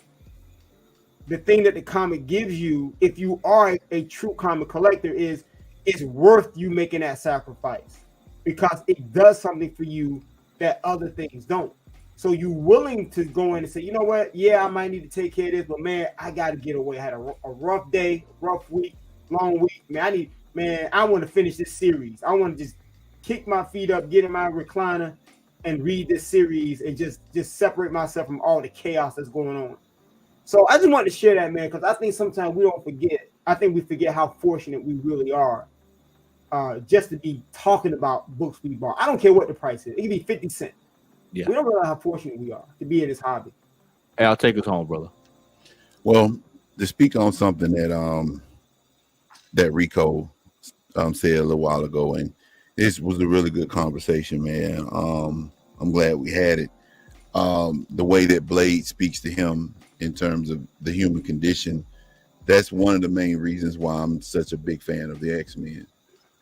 I didn't come into the comic scene collecting X-Men. I started off with the Justice Society of America because one of my cousins used to collect JSA and Justice League. And just so happens I came across Kitty Pryde and Wolverine comic shop at a flea market, at a farmer's market here, and that segued into the X-Men. And the reason why they speak to me is because during the time that I came into the X-Men, Chris Claremont started writing. And one thing that I get offended about severely is when people try to give the credit of the X-Men and how, you equate them to the civil rights movement to Stan Lee. Much respect to Stan Lee for creating the X-Men, but that was not him. It was Malcolm X was Sunspot. Oh, man. Hey, you need to stop. Hey, quit drinking that lean you're drinking over there, bro. Quit inhaling that mouthwash. But that's why I always say whenever I talk to people, because I'm that, and like I said, that's the reason why I collect X-Men. I always tell people they've never read God Loves Man Kills. That story right there, kind of like it's a riveting story. And if anybody in the chat has never read that book, keep in mind that this book came out at a time where things were not like they are now. You could put controversial stuff in comic books and it would make people think instead of getting people offended about certain things. That's right. So that particular book was just the point. It was just set everything off. So anything around that was kind of like, yeah, this human condition. I could relate to a lot of stuff. And yeah, I mean, my favorite X-Men character is a Russian. I can't help it. That's this character that I That's actually, it was that one character that was like, okay, I'm this dude. I can relate to this dude in some kind of way. To this very day, I don't know. But yep, Kitty and Colossus will be canceled today. But I was gonna say something, Larry, but I didn't. Yeah. But as far as it goes, man, it's just one of those things where being that resonated with me as a black man, I kept collecting. Now, me and Larry, we have conversations all the time. Sometimes I'm like, man, what is y'all doing? What is y'all doing? But at the end of the day, I still collect to read. I love what I do. And like I said, man, if every last one of my comic books, no matter how valuable it is, if it was, if it wasn't worth a shekel tomorrow, I wouldn't care. Yeah. Because I would still have that collection that I could go back to. I could read these stories. I could share these stories with my nephews, anybody. It used to be a time, man, and this is one of the best feelings in the world before comic books became so popular, like so niche, and I'm pretty sure Rico and Sean, all y'all have seen this. I know we've talked, Chris, when you worked at Anime Escape. Mm-hmm. Somebody come up to you and ask you, well, what are Blade's superpowers? Like, well, I'm glad you asked. Like, Blade, right. And you could go off and you could like just basically school them. Yeah. And it's not because you're in a position where, I'm just this Wikipedia, but you read the comics, about this character, and it's like, man, this feels real good to be able to educate somebody on something. And it's not one of them things where you're just trying to be haughty. It's just you love it so much, you just want to share it with somebody else. Yeah. Or you to can say that. piggyback on that, Al, I can give the perfect example. Like my wife came from reading mangas. Her Sailor Moon for her is like Superman for me. Mm-hmm. She was a huge Sailor Moon fan. So she came into comic books from the aspect of Catwoman. That was her doorway. Catwoman was the character, and it was a twofold thing. Her name is Cat, so Catwoman being that character. Plus, she liked the aspect of the character. And so, piggybacking on what you said, there have been many of nights we've been laying in bed, TV's off or whatever, and when we first started dating and everything, we'd be laying in bed, and she would go, "Tell me about the history of Green Lanterns," or "Tell me about the history of Batman," or XYZ character.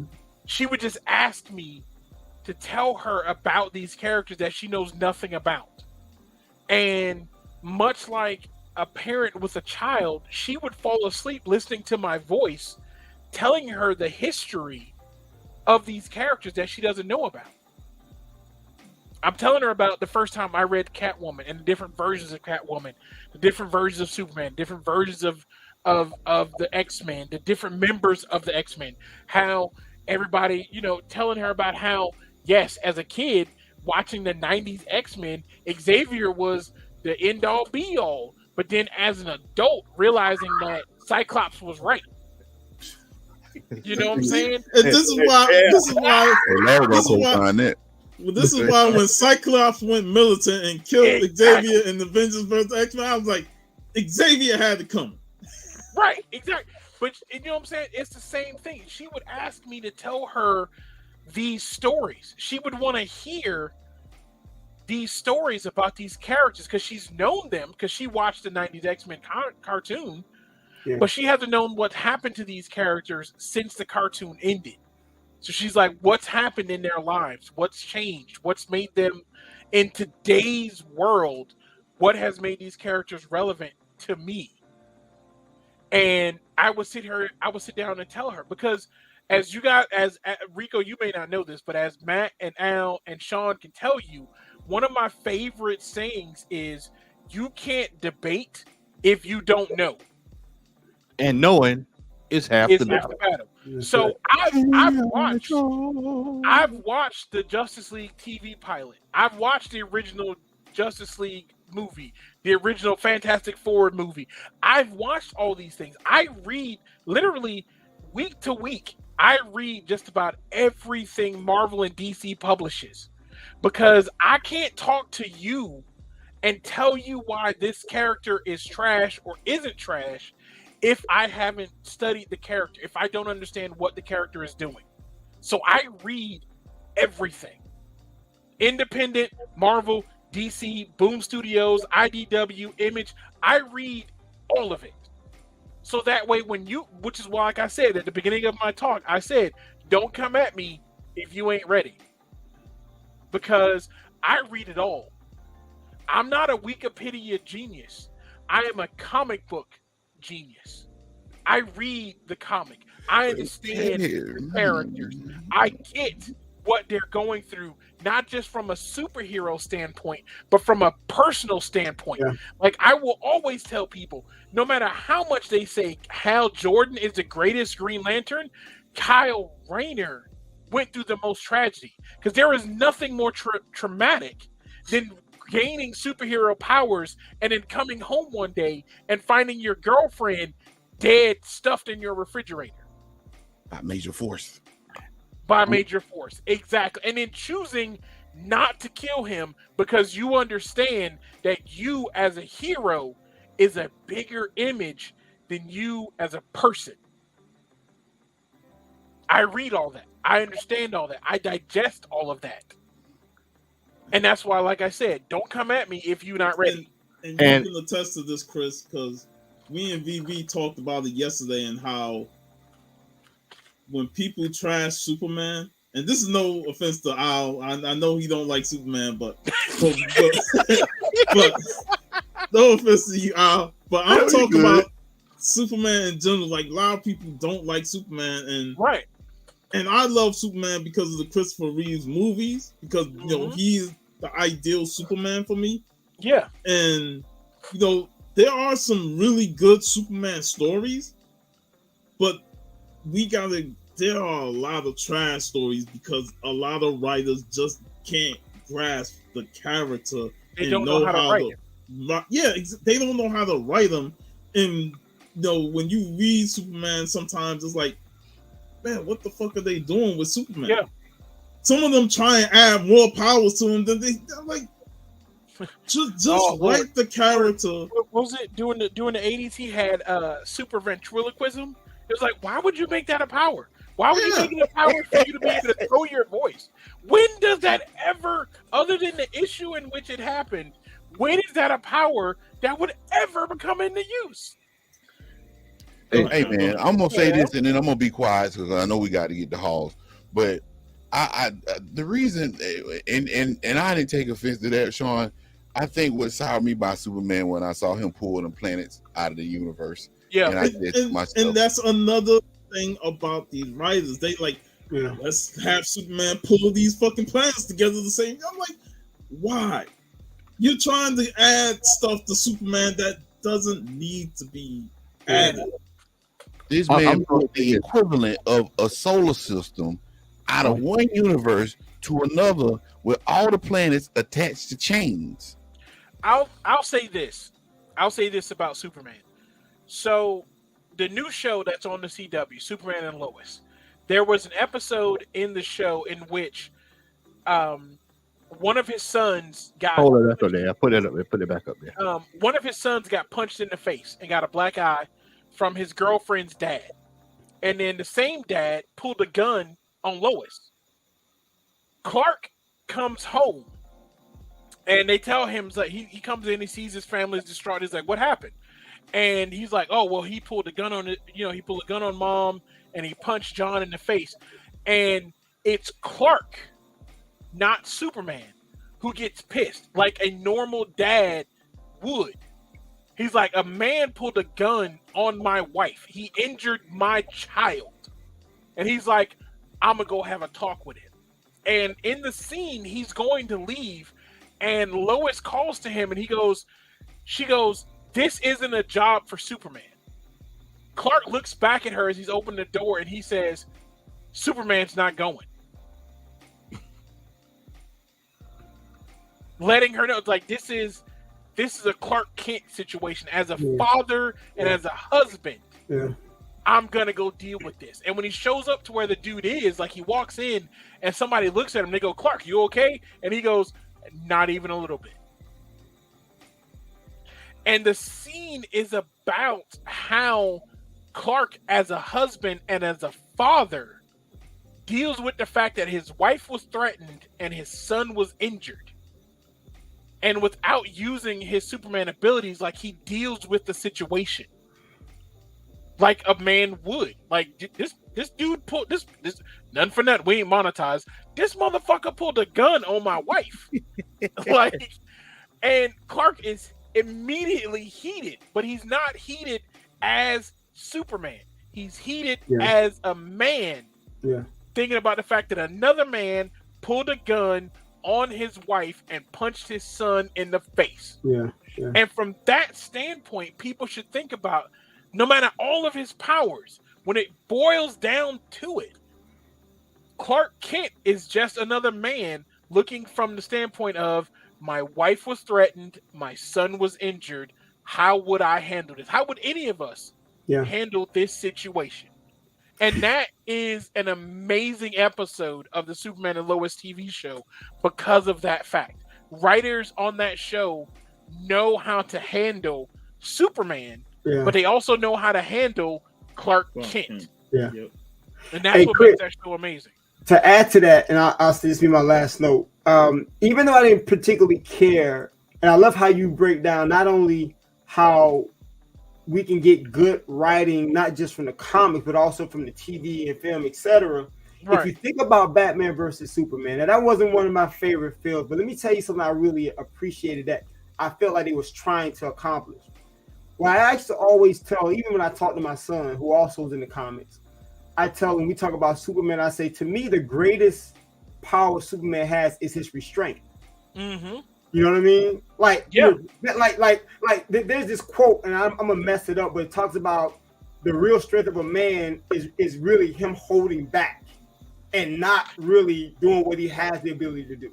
They do a version of that in the Batman Superman comic book that was out in like the 2016, 2017s, in which Batman is talking about it's in the Superman Batman Public Enemy animated movie that's on HBO Max. Right. In which Batman says, he's like, in the comic book, Batman talks about how here we have this godlike being who can shoot lasers from his eyes anytime that he wants, and we should be thankful that he was raised to be humble, basically. Exactly. Yes. Right. Exactly. And if you look at that's what I love. What you just said is perfect. When you think about Batman versus Superman, Batman has this epiphany. He has this moment similar to what you just sharing. Yeah. And he's realizing that Superman, who's not one of us, right? Technically, he's not one of us. He's an alien, right? The most humane thing he can do is to try to be human. Mm-hmm. But Batman feels like the most humane thing he can do is to be less human.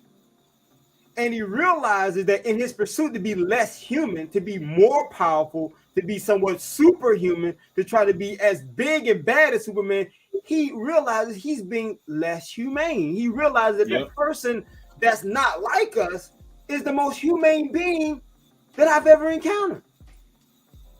And I think that's where it goes back to when Larry said about the writing. I think sometimes writers just overthink Superman because he is so overpowered. But but if you really tap into, like you just broke down, the juxtaposition between Clark and Superman, but also the understanding that this guy has come here and he's trying to be like us. He wants to be more like us than he wants to be not like us. Yeah. And I think that's one of the things I think writers just don't tap into. And the biggest thing is that they always write it from the standpoint of if as a human who gained all those powers. Yeah. Versus someone who was born with them. Right. Lex Luthor's image of Superman and Bruce Wayne's image of Superman are always from the standpoint of if I was human and had those powers, I would do all of this extra shit. Yeah. Not from the standpoint of I grew up with these powers with humble parents who taught me that human life is more important than what I can do. Right. Because the reality is that it actually applies to all superheroes. And this is something everybody should really, really listen to. It applies to superheroes, whether you talk about Marvel, DC, Image, IDW, Boom Studios, whatever. The hero is what they can do. The secret identity is who they are. Mm-hmm. And therein lies the difference. Yeah. All right. I want to say this, and we're gonna go ahead and get ready for these halls. Nothing. I enjoy nothing more than when I go to cons and I see people who don't understand. They're trying to collect, or they're trying to buy books that they might be worth. They think is worth something, and then you stop them from buying foolishness right when you catch them. Mm-hmm. And Larry tell you the story. We were at the first Atlanta Comic Convention, Atlanta Comic Con. Excuse me, I gotta get them right. And this fellow was getting ready to buy a bunch of 90s fodder, and he thought it was, he was at the wrong guy, and I knew he was getting ready to get tore up, and I had to do the bang. No, brother, no. One must be in the wreckage. And I had to tell him, no, we don't. You don't want that, brother. And he said, why not? I said, because you can go right over there and get that book. What you getting ready to buy right now, you can get that book way cheaper over there. That's right. And that brother came back to me later on in the show and said, man, I really appreciate you doing that, man, because you didn't have to do that. I said, brother, it hurts me to see somebody getting ready to spend more money than they need to spend on something I know that's cheap. Because it wouldn't be fair. It wouldn't be fair for me to let you do that, man. I know better. So, fellas, outstanding conversation tonight. That was one of the best. Great talk, fellas. That was a great conversation. Shout out to the Reverend T.D. Chris. We appreciate you, man.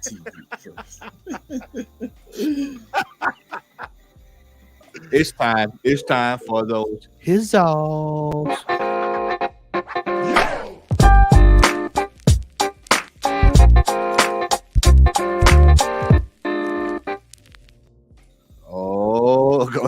yeah.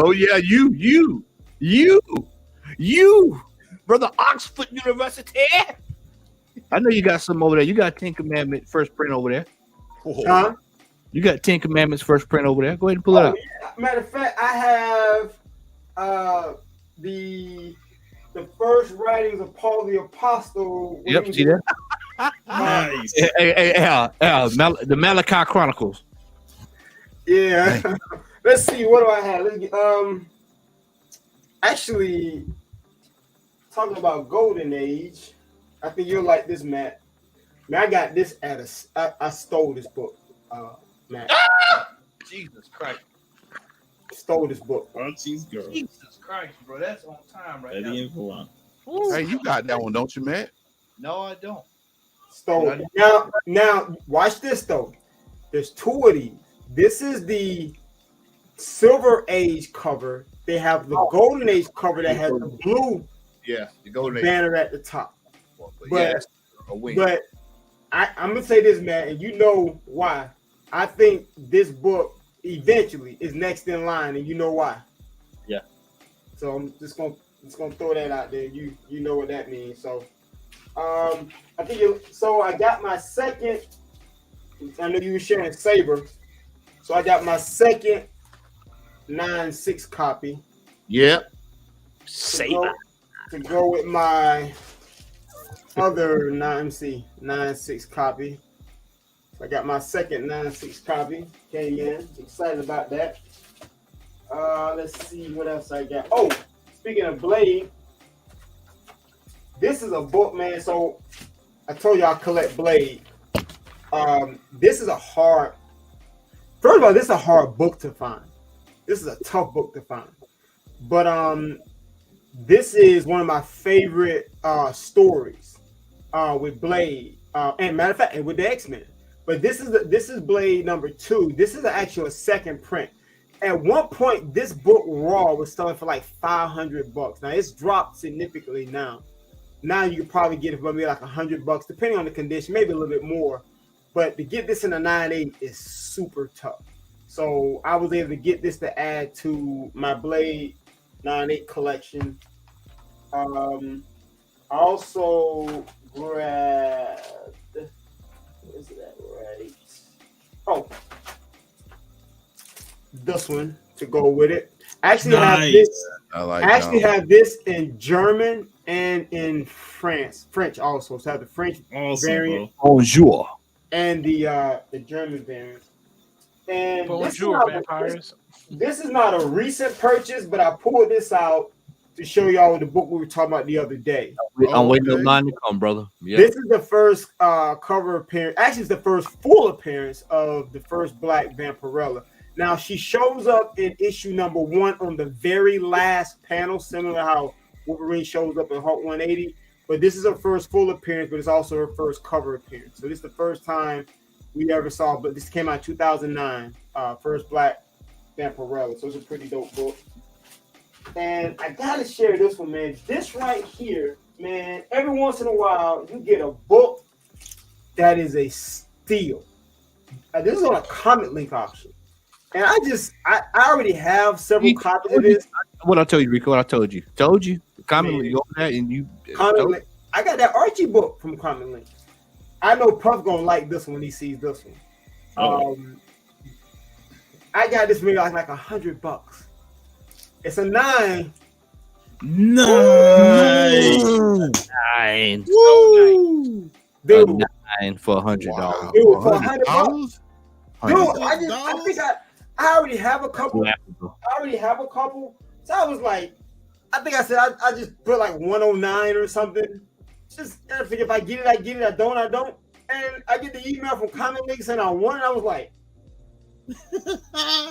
I was like, wow. So that was dope. Sweet. And speaking of, these are kind of cool, man. I collect these, so I was able to find a bunch more. Here they come, Apollo. Here they come. Nah, these aren't these aren't that old. But these are the early. These can go for really big money. These are the very, very early milestone previews. When they first came out with the comic, and they would do these like expos and shows to promote the comic, they would put out these previews. So nice.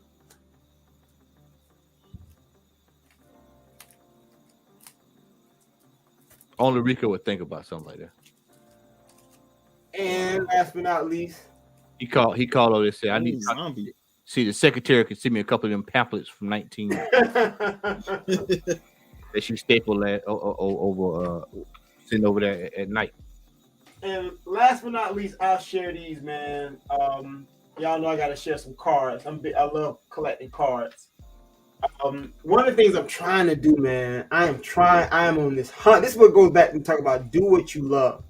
My goal is to try to get a Ernie Barnes rookie card and a PSA 10. So I've been hunting, trying to find as many mint condition Ernie. Now, people don't, for those that don't know who Ernie Barnes is, I know the brothers in here know. Ernie Barnes was a football player that was not really known for his NFL career, but he ended up being known for one of the greatest black artists of all time. If you're familiar with those Good Time, the art that was on the Good Time TV show, Ernie Barnes painted all of that. And he recently had a painting. It was actually a reproduction of that Good Times painting. Sugar Shack sold for, I think, was it 13 or 18 million? Yeah, it was like 13 million, I believe. Yeah, like 13. And listen, that wasn't even the original. That was a one-on-one production that he did. The original is owned by Eddie Murphy. Eddie Murphy. There you go, Al. So what I've been trying to do is I want a 10-0 back. It's hard to find. It's almost impossible because people wasn't really respecting his car. So it's not a whole bunch of them floating You're not around. going to find any in good condition. So there's only like a few that's a PSA 10.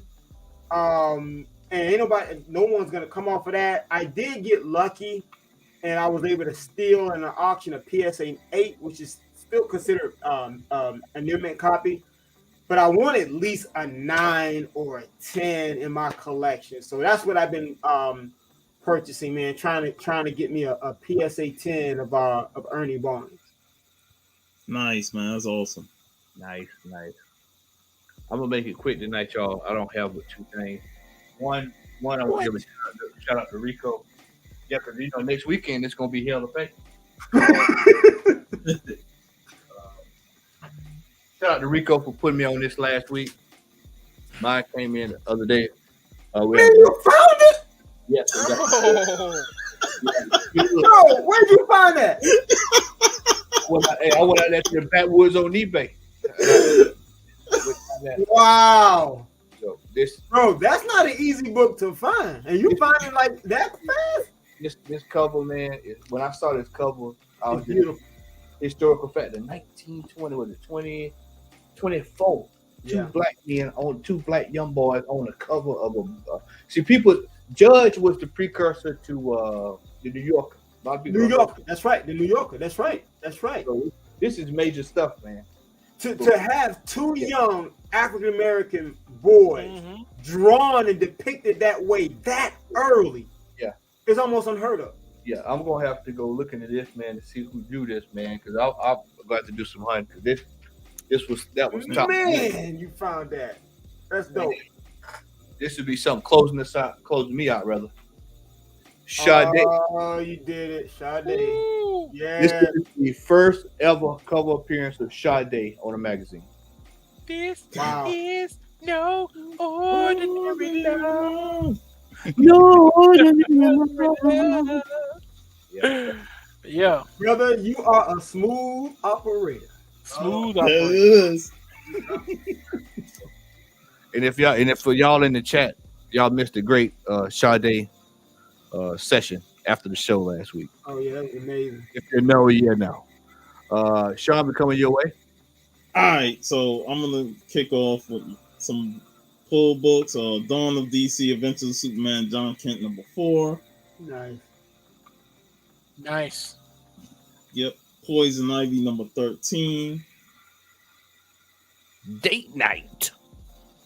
Noctera, #15. How is that, man? I haven't read that yet. How is Man, It's a great comic. Yeah, I really enjoy it. I have not read the last 2 issues, so I gotta read those before I sit down and read here. But I enjoy it. The Storm books came out before, but I had to get this variant. Ooh, that's nice. Awesome. That's nice. Icon Hardware number 3. Yes. Go down.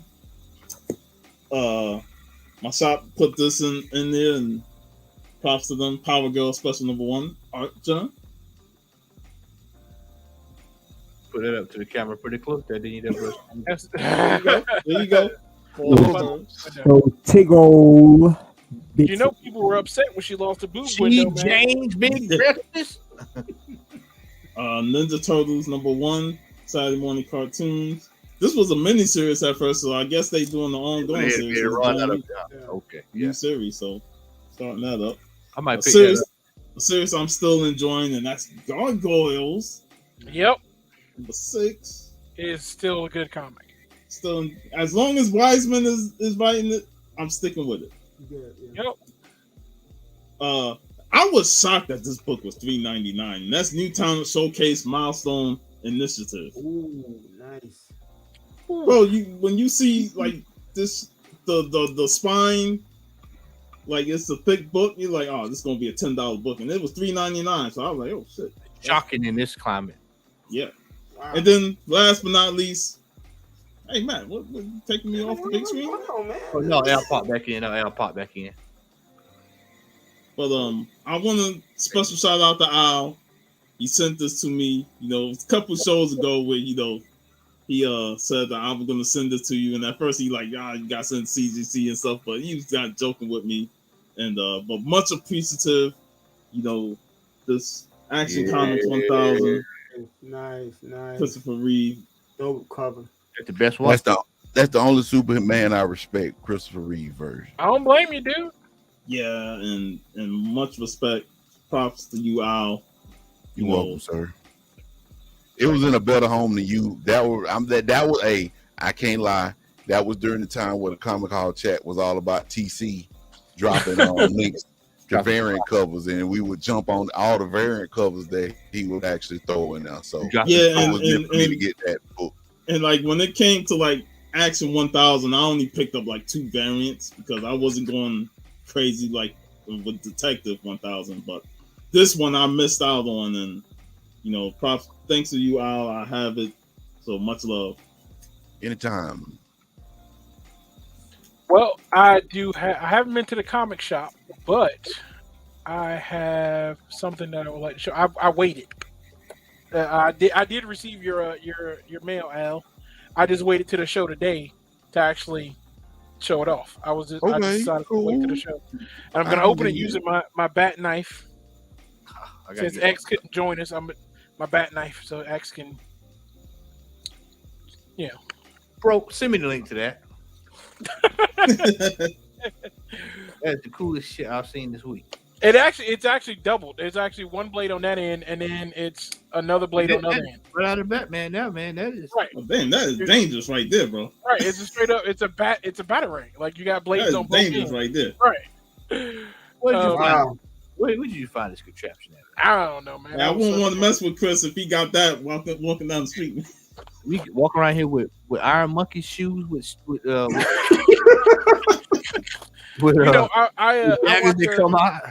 I watch a lot of NCIS, so I live by Gibbs Rule number 9. Always carry a knife. So I have no idea what Al sent me, other than sending me some comics. So this is my first time this is a real reaction video of what Al sent me. I already looked at them books, man. He got Deadhead number 1. He got Prophecy. Man. The day that I see you garbage books is the day that I'm leaving the earth. I will never do that to nobody, man. So we've got Jenny X number 1. We got Justice League Europe number 3. Yeah, I used to collect those, bro. The Europe ones, I did. Justice League International number 25. And them Euros, man, you should be banking, boy. I remember riding in the Cadillac reading them. Right, back like in that. A lot of people think of Justice League of America as the greatest, and don't get me wrong, it is a good version of the Justice League. It is an amazing lineup. But International Europe run is the one where Batman punches Guy Gardner in the face. Yeah. Knocks him out with one punch. We got Justice League International, a 38-page special, number 7. Then we got Justice League International, number 8. Justice League International, number 9. And it was great because you saw these characters that you probably never would see again outside. Like, that's Red Rocket on a cover. Like, I can't tell you the last time I saw Red Rocket make an appearance in a Justice League comic book or any DC comic book, not even just Justice League. We got Justice League International number 10. Justice League International number 13. See, this looks like Lobo here in Justice League International issue 18. Looks like Lobo dealing with Guy Gardner. And then they apparently decided to save money because Justice League International number 19 is the same cover. It's reversed, right? They just flipped it around. Like, apparently printing costs was a little high. Here's Justice League International number 20. Number 23. And then it jumps back to the Justice League of America, number 193, which is an issue I do not have. There's the amazing Firestorm on the cover with Superman. Word. You don't know? I actually posted by him today, the first appearance on my IG page on Outcast and United. I posted the first appearance of Firestorm, thanks to George Perez. Here is Starro versus the Justice League in issue 190 in the Justice League of America. With a bunch of baseball cards on the back that Matt probably has. No, I ain't got them. Here is Justice League of America number 233 with Vibe of all characters. Anybody who still watches the Flash TV show would remember Vibe, but that's what his costume looked like when he first debuted. That was that 80s retro hip hop. If you're gonna be breakdancing, you gotta dress like this outfit that Vibe had. Break a boogaloo. Right, Electric Boogaloo.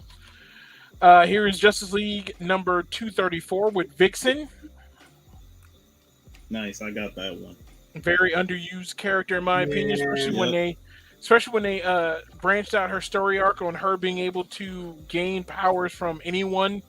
So she, anyone in the grid. So it wasn't just animals. She borrowed Green Lantern's powers and even Green Arrow's. She was able to gain their powers. Here is the original Commander Steel in Justice League of America 235. Here is Starro again in Justice League number 189. And then here is the annual of Justice League from 1984, number 2, the number 2 annual. Martian Manhunter and all them standing there all happy. The elongated man. Man, Ralph Dibny, that everybody overlooks. Yep. Now, here is a really... Oh, man, I actually love this issue because here's a very underused character that... If he... Like, I've always thought that if he was introduced into the Marvel Universe, the Avengers would just be straight up fucked. Justice League of America 243 against Amazo. Man... The Justice League wouldn't, the Avengers wouldn't know what to do if Amazo showed up in the Marvel Universe. They'd all just be screwed. Yep. And to make this issue even better, on the back is the Superpowers collection from Kenner. We all went to Toys R Us and Lionel Playworld to get them action figures. We all wanted them. Memories of youth. Man, you don't know. Here's Justice League of America 242. Mirror and Aquaman all nice and happy before Amber Heard dropped a turd in Johnny Depp's bed.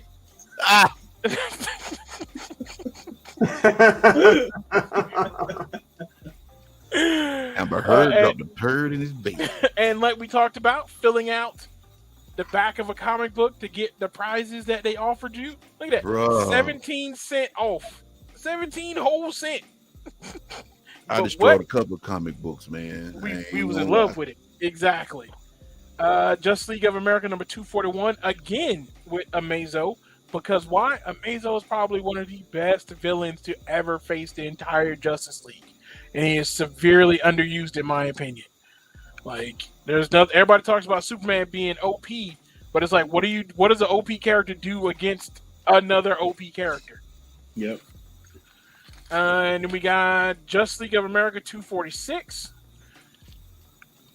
Vibe looking all sad, and I think that's Gypsy, and that's 80s Vixen right there with that hair. You can tell, hair, baby. Right, and the Martian Manhunter with them thick, I'm black if I'm not green eyebrows. The elongated man over here, and Zatanna in her early outfit before her outfit was basically just a tuxedo and fishnets. Justice League of America 244, where apparently it's Steel versus Steel. When people think about Steel, they think about John Henry Irons, but Commander Steel was the first Steel before Shaquille O'Neal made a horrible movie with Richard Roundtree. He tried, man. He tried. He tried. I'm not gonna lie. That movie is an American classic, bro. Man, the only good part about that movie is Richard Roundtree saying, "Well, I'll be dipped in shit and rolled in breadcrumbs." Like, that's like the best part of that whole movie. Let's see here. We got Justice League of America 238. Oh, Vixen got the cover with Justice League 39. Justice League of America 239 looks like she's protecting Rosa Parks on the cover. Literally? Right, like it literally looks like she's Justice League of America 236 with Matt'll Be Happy, the old school Commodore 64 Ghostbusters game down there. The Ghostbusters. Hey, what Ernie Hudson at, man? That ain't Right. They stayed disrespecting Ernie, man. This was the 80s or whatever, so you can't have a black dude. They could have photoshopped him on the later images. Right. Oh man. Oof. Here is the serious throwback. Here is Justice League Europe number 1. With all the characters you want to forget in the Justice League. There's Mephisto, there's Metamorpho, Animal Man, probably Barry Allen as the Flash, Captain Atom, Red Rocket, Wonder Woman, Elongated Man, and some version of Power Girl right there on the end right here. Like, hey, Chris ain't giving Hulk Hogan that love, man. Showing him. Here is Justice League of America number 35. They apparently are stranded out in the ocean.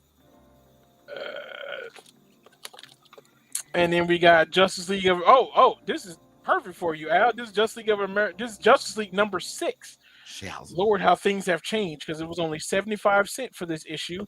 Here's Shazam about to drop a rock on the Martian Manhunter. Finna bust his ass. About to bust his head to the white meat. Damn. The real Captain Marvel, for those that don't know. That's right.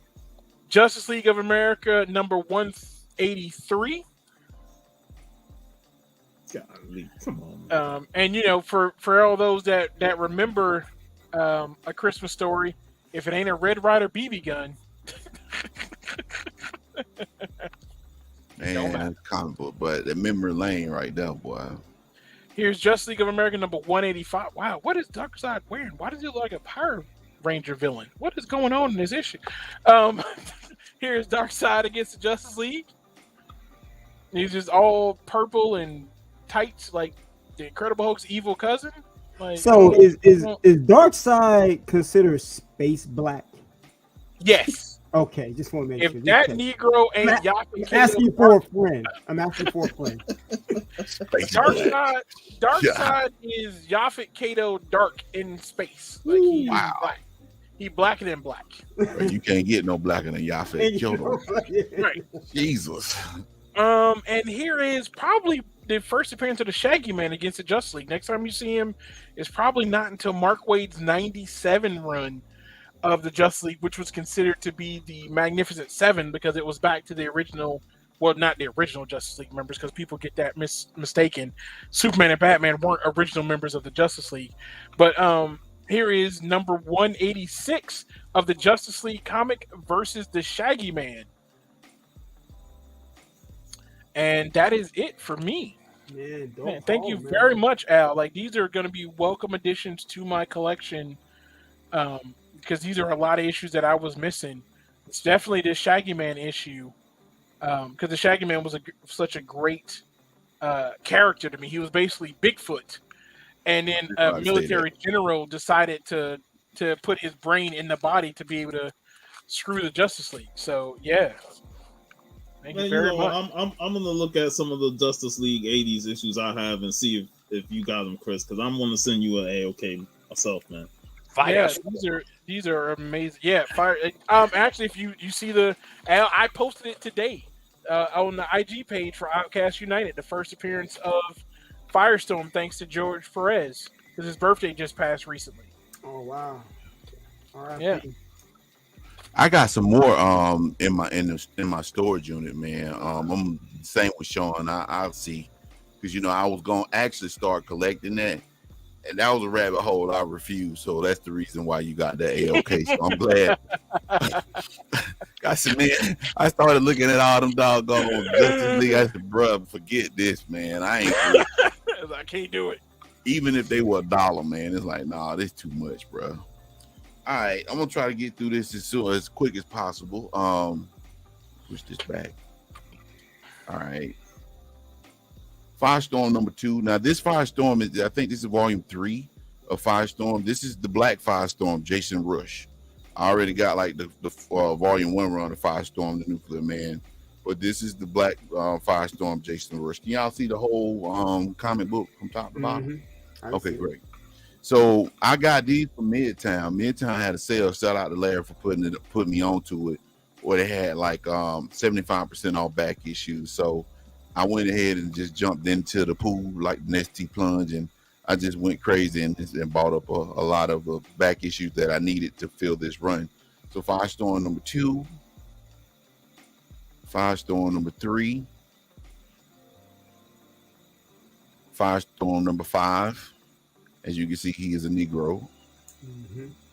Firestorm number 8.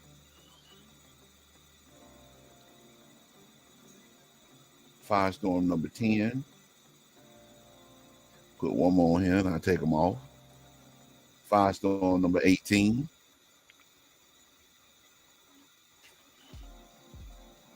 Firestorm number 21, which is an homage to one of Crisis on Infinite Earth. The Superman holding Supergirl. Firestorm number 24. Firestorm number 25. Firestorm number 26. Firestorm number 27, not 20, but 20. I had an uncle named Rico, ironically. He used to say his 20s by saying 20. That's old country slang. Firestorm 28. 29.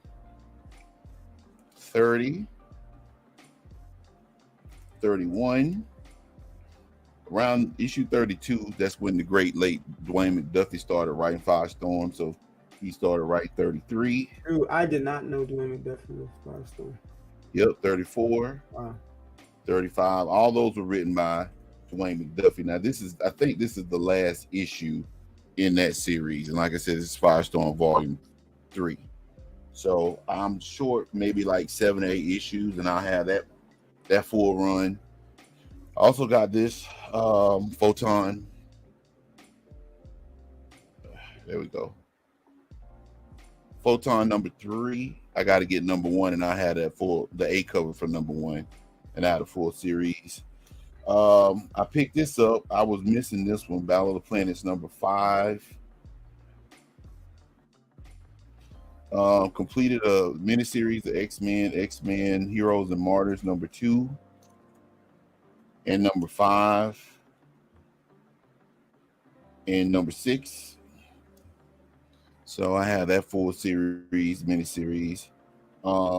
X-Men Worlds Apart. This was a Storm miniseries. I picked up issue number 2 of 4, so I'm missing 2 of those. Now those are all I got from Midtown. Now these are what I got earlier today. These are from the half off sale that Larry and I went to this morning, courtesy of Fanboy Comics here in Macon, Georgia. So these are going to actually be some new books and some older books. Well, I only picked up one new book, and that's Dawn Shazam number 2. Got to get rid of that glow. All right, there we go. This was actually 50 cent. A versus X Consequences number 2. I completed that run. Alex Ross Earth X number 12. I was missing that, so I completed that run to this. And now the rest of these books are actually going to be half off. So you're going to see a stick on them, but it was half off the price. So this was actually, this is last issue of X-Force Volume 1, number 128. I'm only missing 4 books for that. Now I had a full run of Volume 1. And this is my bread and butter. I really felt like I came out on top with these. So got Marvel Team Up number 3, Spider-Man and the Human Torch. Got Morbius on the cover. Marvel Team Up 31, Spider-Man and Iron Fist. Marvel Team Up 62, Spider-Man and Ms. Marvel.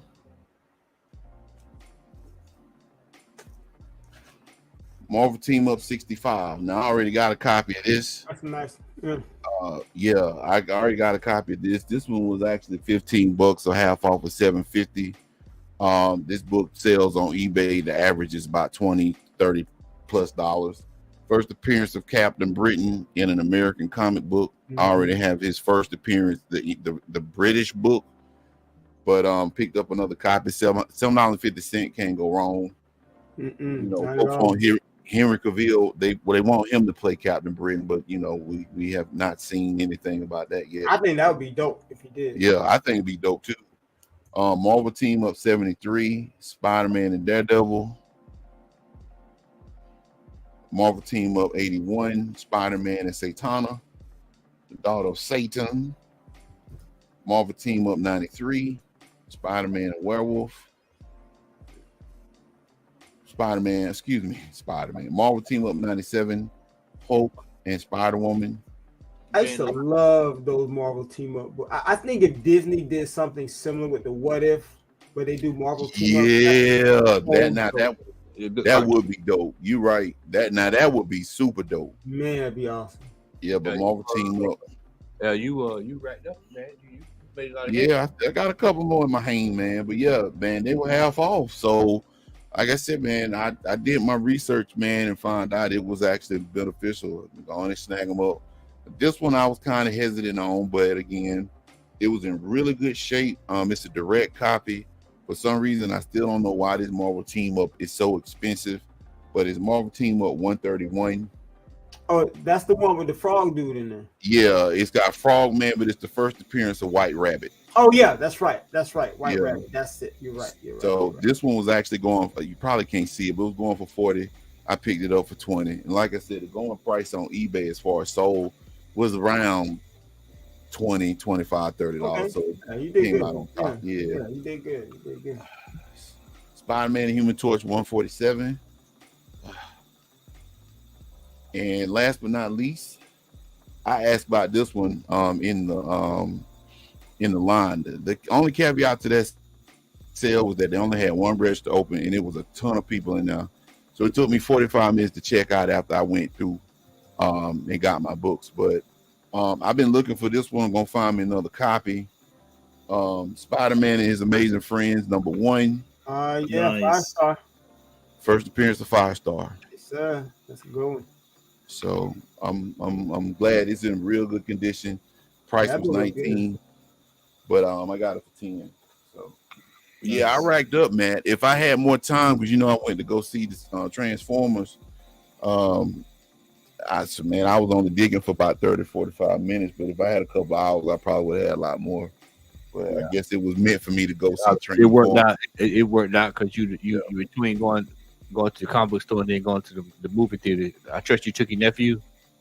Well, my brother, I met them at the movie theater. So man, I didn't get to the movies. I was 30 minutes. I missed 30 minutes of the movie, but I caught most of it like online.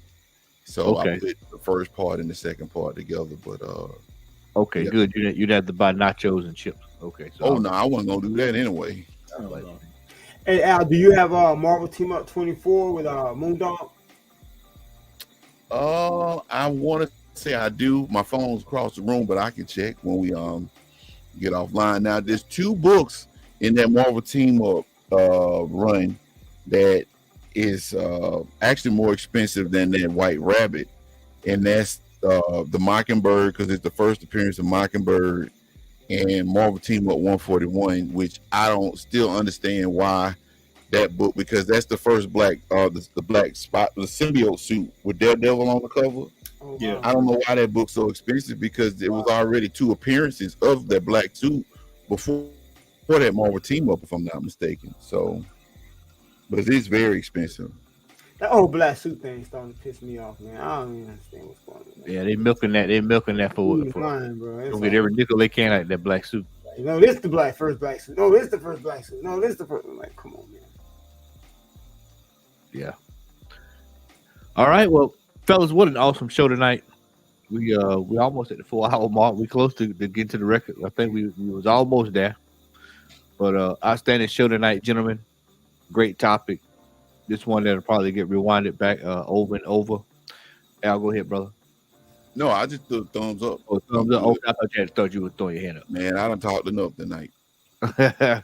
We ladies and gentlemen, we're going to be on a 2-week break. I will be at the Heroes Con next weekend, looking for some goodness. Hey, I'll make sure. Hey, do you want to promote that on the Instagram page? Nah, I ain't gonna worry about it, man. I just go this because this is my first time going, so I really don't know what to expect. But I'll be there. This is basically for me to go experience it the first time and get an idea.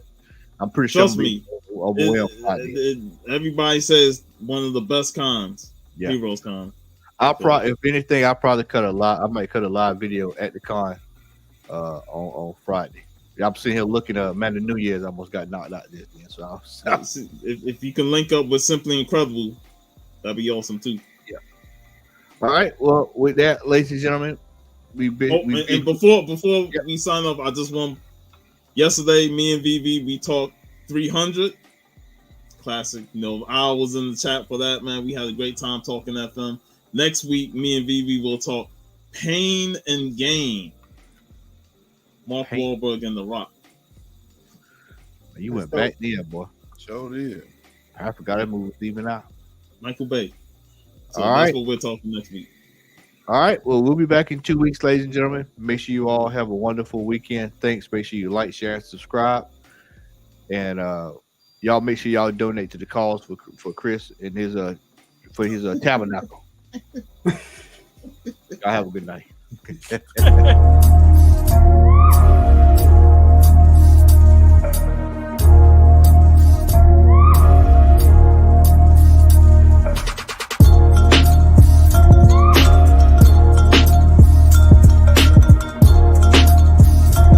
Gutter trash.